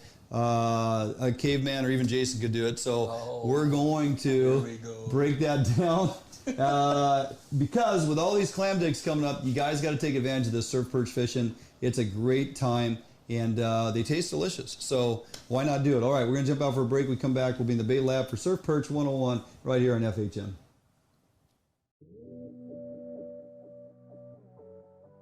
Defiance boats are built without any structural wood materials. That is why we back our boats with a lifetime warranty. All of our Defiance boats come standard with large fish boxes that are fully insulated so that you can ice your fish properly all day. Defiance boats feature a 21 to 22 degree dead rise at the transom and a large reverse chine for incredible handling and stability offshore. Defiance boats are foam flotation filled and unsinkable for the ultimate in safety while fishing offshore. Defiance boats feature fuel-efficient hull designs with large fuel tank capacity so that you can have maximum fuel range for making long offshore runs completely safe and affordable. All Defiance boats come standard with self-bailing decks for improved safety while at sea. Defiance Boat offers all our boats with Honda outboard packages so that you can take full advantage of the reliability and 5-year top-to-prop warranty from your Honda outboard. Defiance boats for all your boating needs, and let us help you get out on the water.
Hey, welcome back to Fish on Northwest. We are here in the Bait Lab for another great how-to for this week. Of course, everything in the Bait Lab is brought to you or presented by Max Lure. As we get into more and more trout and kokanee fishing in the near weeks to come, we're going to start seeing a ton of gear that we can utilize from Max Lure. They have so much good stuff. I would recommend that you check out what they have going on online and start ordering up some gear because you got to get ready as this springtime is approaching soon. So we want to talk a little surf perch fishing. We got all these clam digs coming up, and if you're going to run all the way out to the coast from here, for us it's only about an hour, so it's pretty convenient, but you can definitely double down on a lot of these days coming up, especially when we flip to those morning, mid-morning tides and have that daylight hours to go dig clams. We can also take advantage of surf perch. They're always there.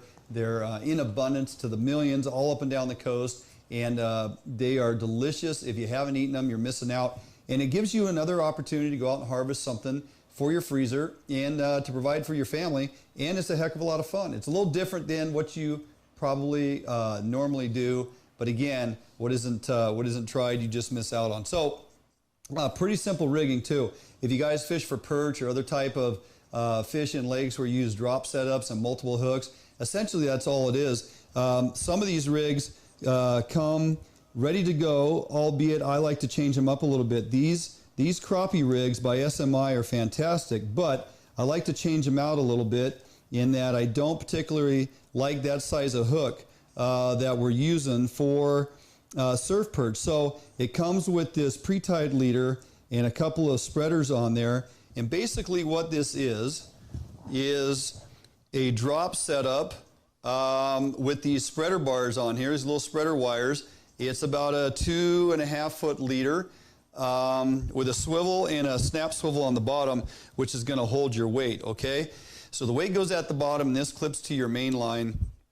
And in this particular rig, it has 2 leaders on here that you hang bait on. So one thing I like to do with these little spreader bars on there, or those spreader wires, is I take them and I tie on my own hooks. Now, you can use anywhere from a size 2 to a size 4 seems to be the recommended.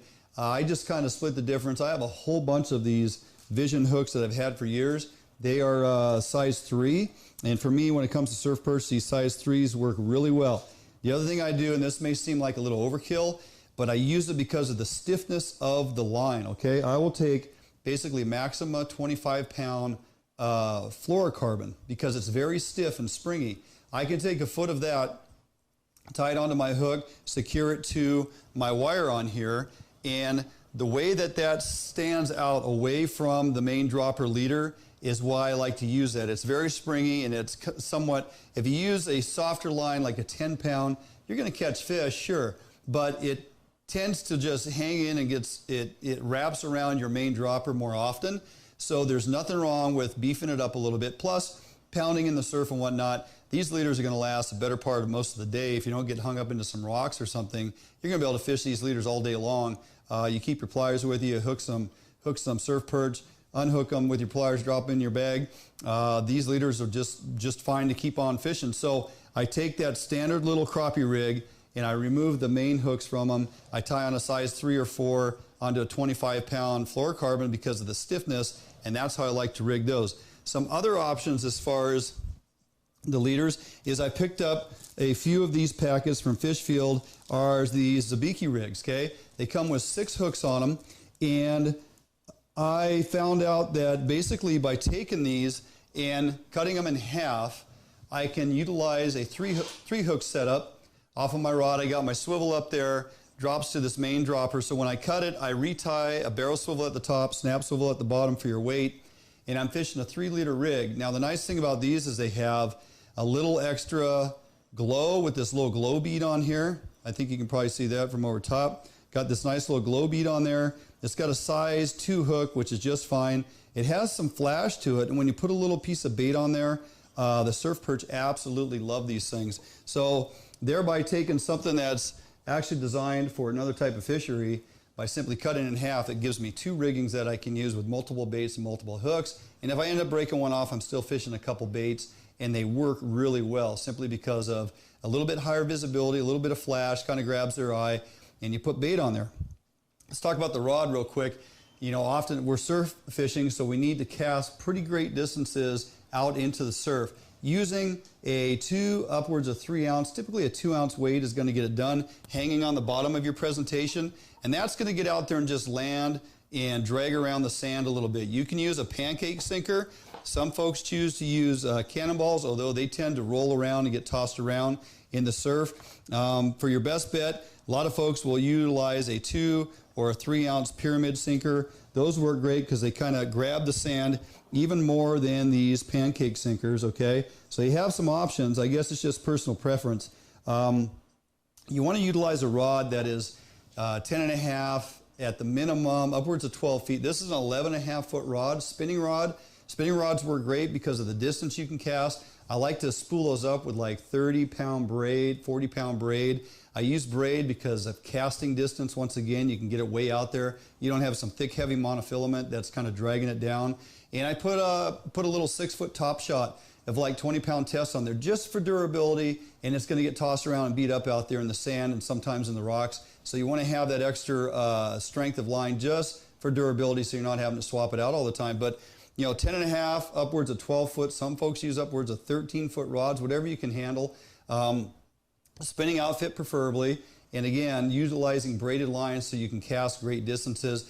Simply tie on a swivel that you can snap leaders on, because as they do get worn out, if you pre-tie everything with a barrel swivel at the top of your leader and a snap swivel at the bottom, you can simply interchange those and put on a different size lead if you need to. Pretty quick change out. Nothing too tricky. This stuff is easy to tie. and literally you're standing out there in the surf as far as you're willing to go. I would, not venture out too far because sometimes those waves and rollers come in pretty big, but you're looking for those flat slicks out there.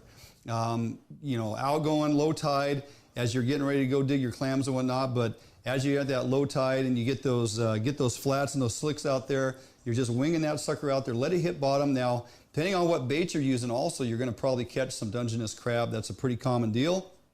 No big deal. Just let those go. Get it out there. Let it sit. Pick up your slack. Try to keep somewhat of a tension line on there so you can feel and pick it up. They don't just really hammer down on it, but you're going to load up your rod. And when your rod loads up, you either got a crab or a surf perch. And keep your clam bag on your belt, because when you bring those in, instead of having to walk back in and take them off, you can just unclip them and drop them right in your bag and keep them with you so you can stay out there and keep fishing.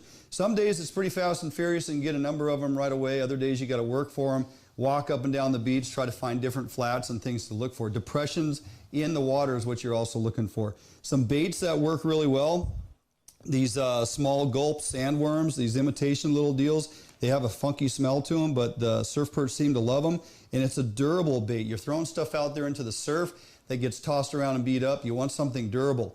Clam necks are the number one. If you've dug clams and you have your necks, or you did clams and you cut off some necks, they're so durable and natural. Those surf perch absolutely love to feed on those clam necks. So there's your number one. Number two is when you can buy some of these sandworms, pile worms, these artificials produced by Gulp. Tend to work really well. One of my favorite go-tos is simple, the 100 to 150 count tiger prawn that you get in the grocery store. You cut a chunk of that off, put it on your hook. These are really durable baits. You don't really need to do a whole lot to them. You can add a little salt to toughen them up a bit, but for the most part, right out of the package, thaw them out, they're going to fish just fine. Some things you can do, you can add some ultra clam juice to these, just give them a little extra scent. I like to sprinkle on some of the Pautzke's powdered krill powder. It turns them a little brighter of a red, and it gives them an amazing krill scent on top of the natural shrimp, and that seems to work really well. Some krill powder on top of these, stir them in, let them sit overnight. They definitely have a tremendous amount of scent and color when you go to fish them the next day. Pretty simple, rig your leaders, put them on your spool. I like to wear just like a small pack around my waist. That also reminds me not to go too deep into the water, as I have that sitting here. Keeps my gear with me, keeps my small leader roll, extra weights, and whatever type of bait. Usually I put the bait in a little bag, stuff it in my pouch, and a pair of pliers, of course, because you want to be able to unhook those fish and drop them in your bag. But, surf perch fishing goes on year-round.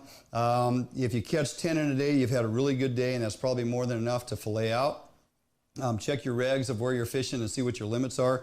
But I guarantee you these things cook up really well. They taste fantastic, and it's easy to do. Get the kids out there, although be careful because you are in the surf and the pounding surf, and you can get knocked over pretty quickly. Never turn your back to the ocean. Always face what you're doing, and take full advantage, especially as we get further into spring and you have the daylight hours to take advantage of getting out there after some surf perch. So get on out there, have a good time, take this simple gear with you, and go find yourself some success. All right, with that, we're going to jump out for a quick break. We come back, we're going to be back in the main studio to close out the show with Barnum. Don't go anywhere. Final segment coming up right after this break. Marine is the one-stop shop for the Pacific Northwest angler. Whether you are looking for a small skiff to fish the Sound or rivers, or a huge offshore tuna machine, Defiance Marine has it.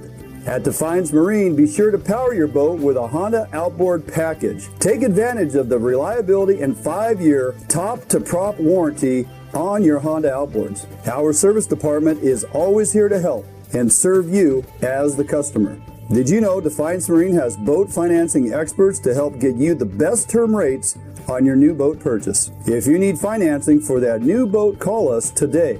We guarantee the best price, best service on a repower for your current boat. Defiance Marine is a Honda Premier dealership and one of the largest on the West Coast. Defiance Marine also carries all the gear that you will need. Everything from auxiliary kicker motors to fishing tackle and bait. Defiance Marine has certified technicians that are top-notch at their job. Some of the best in the Pacific Northwest at evaluating your boat issues and problems. Stop in today or give us a call for all your needs at Defiance Marine.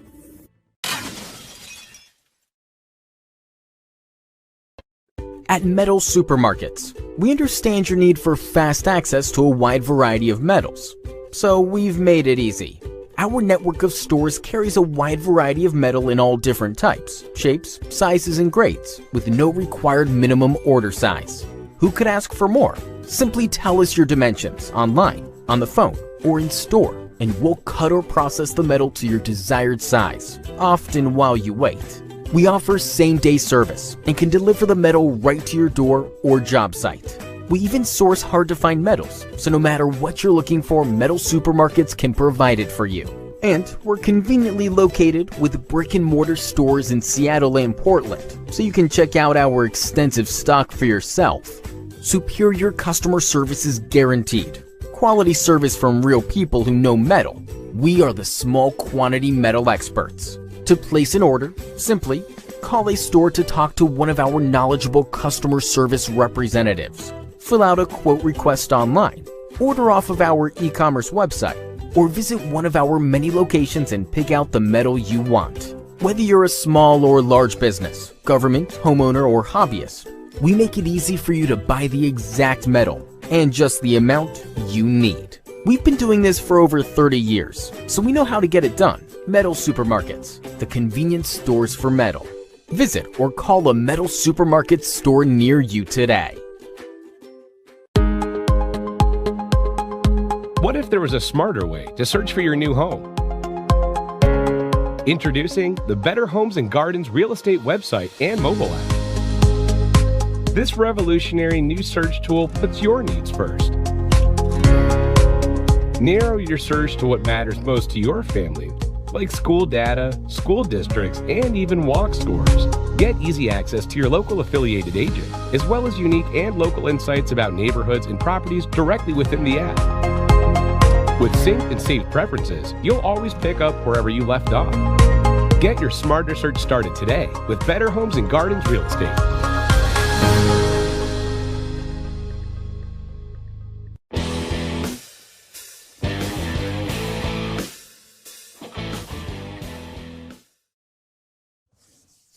All right, welcome back in studio here as we wind down the show. Appreciate everybody sticking on board here tonight. We got plenty of folks chiming in still, Barnum. It's nice to see.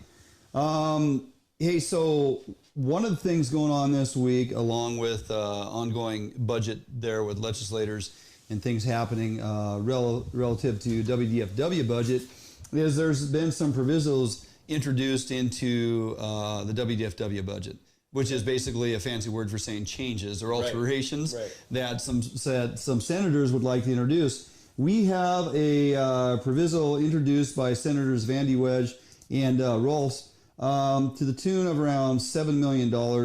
Now, it's been disputed back and forth on Facebook by a number of folks that it's not truly $7 million that's being taken out of hatchery production and moved into this other line item. But however you want to interpret it, they're utilizing some funds within the budget to create this other layer of red tape, essentially, okay? Right. So currently, they have a process where WDFW and co-managers come to agreement on planting fish. Right. And in reference to wild fish numbers and how much hatchery production are we allowed to put into this system. And they pretty much know what those numbers are, and they come to agreement on that, and they produce this model of fishery to NOAA for final approval. And then NOAA says, okay, yeah, everybody agrees, and yes, it doesn't infringe upon wild fish. It stays within the numbers that we recognize as being responsible in reference to ESA-listed Chinook, for example. And we're all in agreement, and yes, we'll sign off on a permit so that you can go ahead and move forward with your fish program.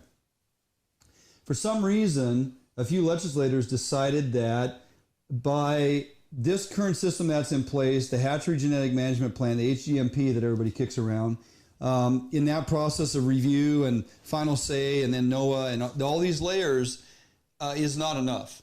They want to remove a certain portion of that and introduce some oversight from the Washington Academy of Science, which would be a full panel of 9 folks that would take all the information that comes from the scientists and the biologists from WDFW and the co-managers and NOAA, and now the Washington Academy of Science wants to intervene and say, well, we're going to have final say whether or not this is actually a program that we're going to support. Right. Okay. The problem with that is that the money comes out of WDFW budget. They are recommending that this committee be formed by 9 persons. Okay. And the 9-member council shall include 2 members chosen by the tribal community, 2 members chosen by the department, which referencing WDFW, 1 member from the United States Fish and Wildlife Service. And I'm like, okay, that's kind of cool to get the federal level involved. Yeah. 1 member from the National Oceanic Atmospheric, or NOAA, who's already involved. And then 3 members chosen by the Washington Academy of Science. And then the final statement there is the Washington Academy of Science shall have final say in review of the nominees to confirm their subject matter expertise. So the Academy of Science wants to front load it with 3, and they also want to have final say if those other folks, meet the bill. Now, I don't know if you've ever looked at the Washington Academy of Science. That's what I was just going to ask you. What do we know about this group? If you look them up and start looking at the credentials of these folks, hats off to them. They are well-educated and very smart folks. But we're talking about it's not rocket science. No, it is, because this guy builds rockets.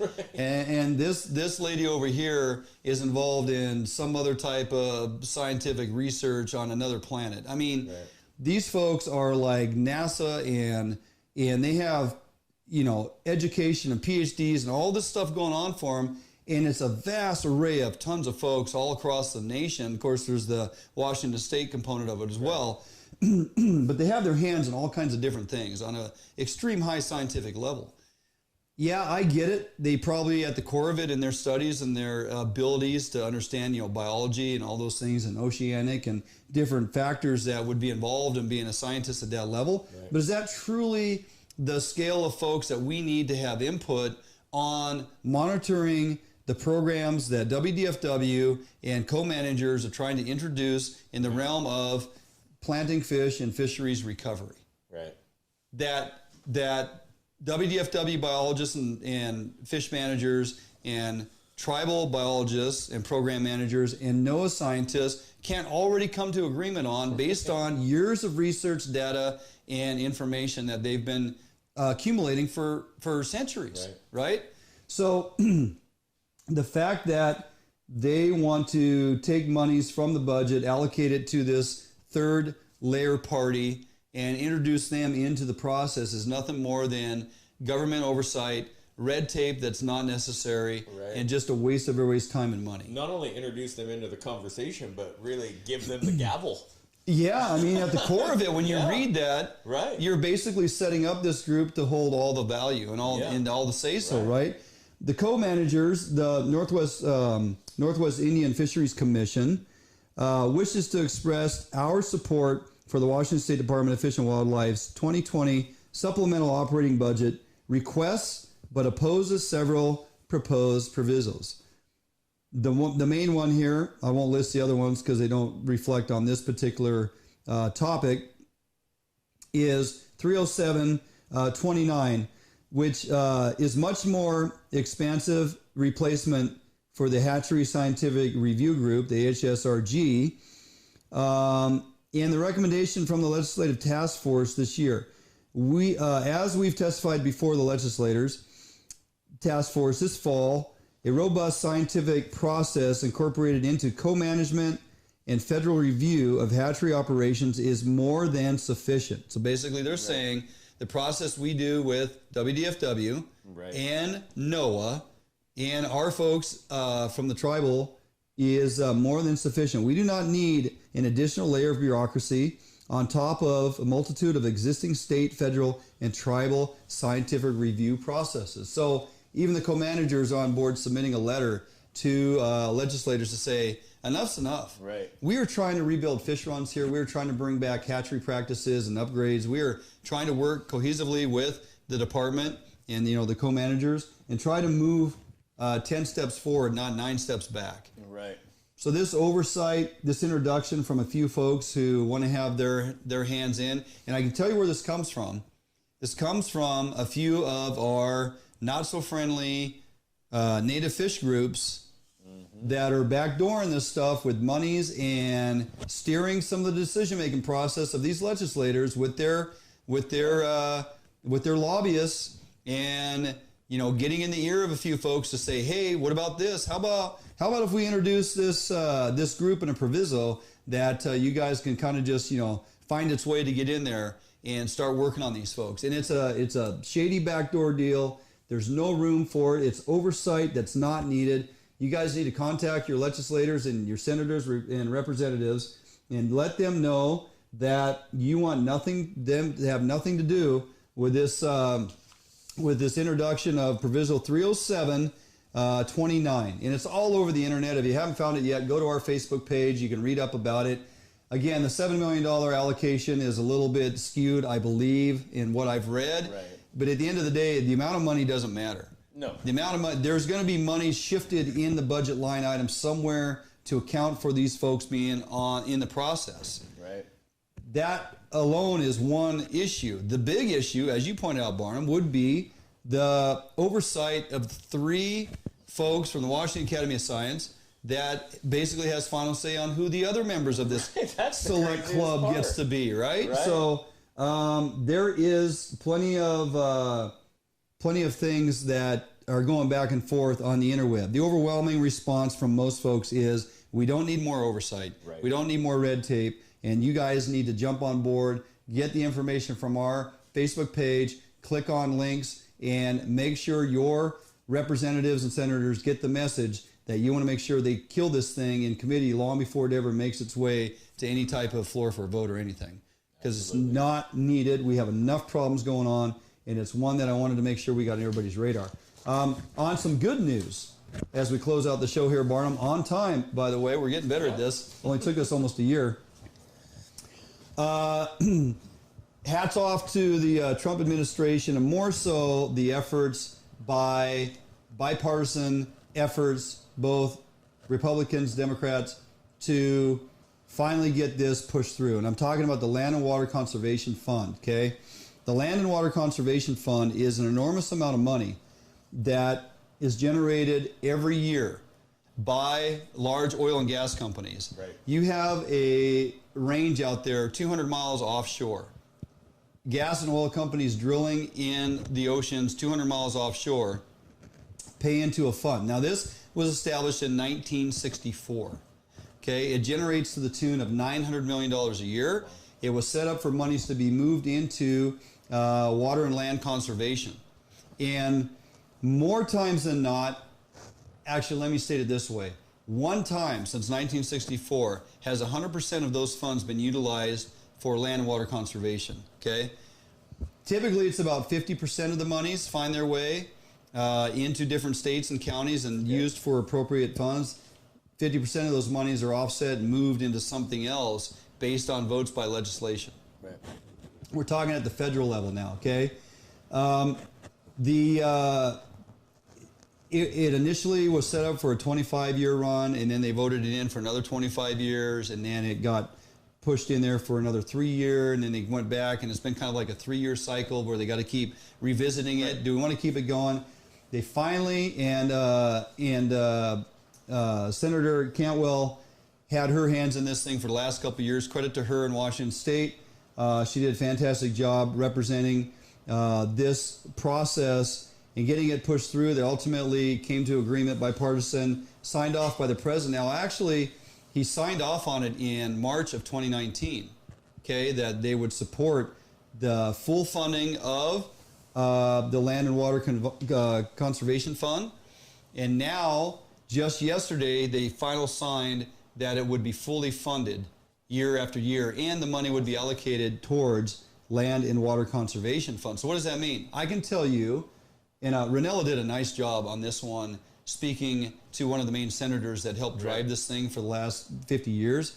And I forget the gentleman's name, but it was an education eye-opener to me to realize how much money is out there that should be used for land and water conservation, to the tune that every county in the United States has benefited from this fund at one point or another. Right. You're talking about... It's huge.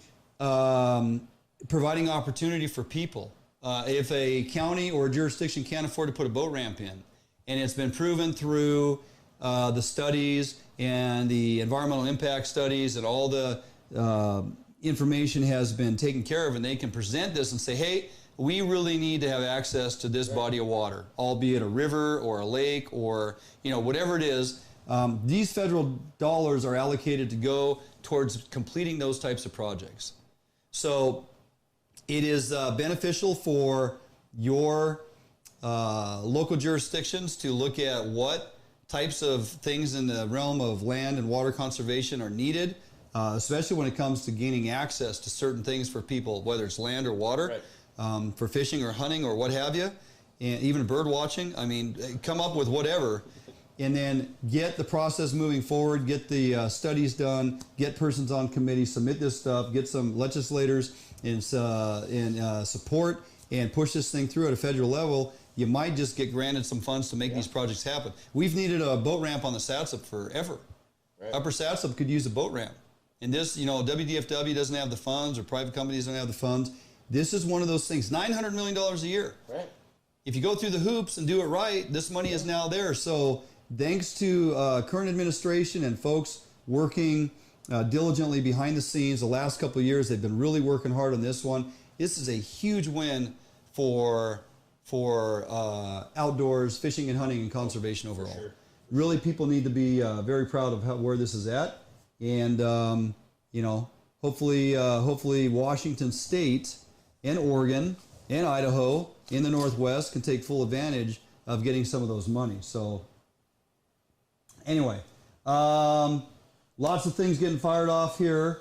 More so on the previous topic, but we'll just let these guys battle it out here because I like where this is going. So appreciate everybody tuning in this evening. Hopefully we provided you some good information. Had a good time as always. And well, Coach, you got another week to get into your. When's your first game?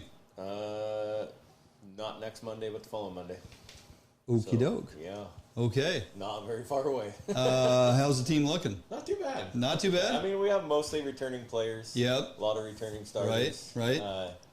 Don't know if we'll have the pitching we need to, you know, really dominate, but we're going to hit the ball well. We're going to play good defense. So. I can bring the beard out of retirement. Right. We can. I got some documents we can alter that he never really finished 12th grade, so that'll work. He might kill me. He might have to shave a little. Yeah, bit. He might have to shave the beard, but you can grow the hair apparently on this team. But the wait beard... a second, no, he doesn't have to shave. We're talking Willapa and Raymond, son. Those kids start shaving at 6 years old down there. Right. So no, looking forward to you guys having a great season, and you know, as much as you can make it here on time, much appreciated. Yep. My stress level goes down. Right. Got a few things we'll be kicking around here in the next couple weeks. Got some great opportunities coming up. We have lots of different fisheries to look forward to as far as spring rolling around. So we're going to start taking full advantage of that. Yeah. And lots of conversation to have. And join us throughout the week on our Facebook page. Keep the content rolling in, guys. You guys are doing great. Lots of insightful dialogue happening. Keep the name calling to a minimal, or we'll just simply erase it. And get out there and enjoy. As you pointed out, we got some great weather coming up through the weekend and through on the week. So, yes, spring is coming. Get out there, take advantage of some of the fisheries we still have going on. Springers, chase the steelhead on the coast. Get out to the coast, go after clams and some surf perch, and have a great week. We will see you right here next Thursday evening, 7 o'clock.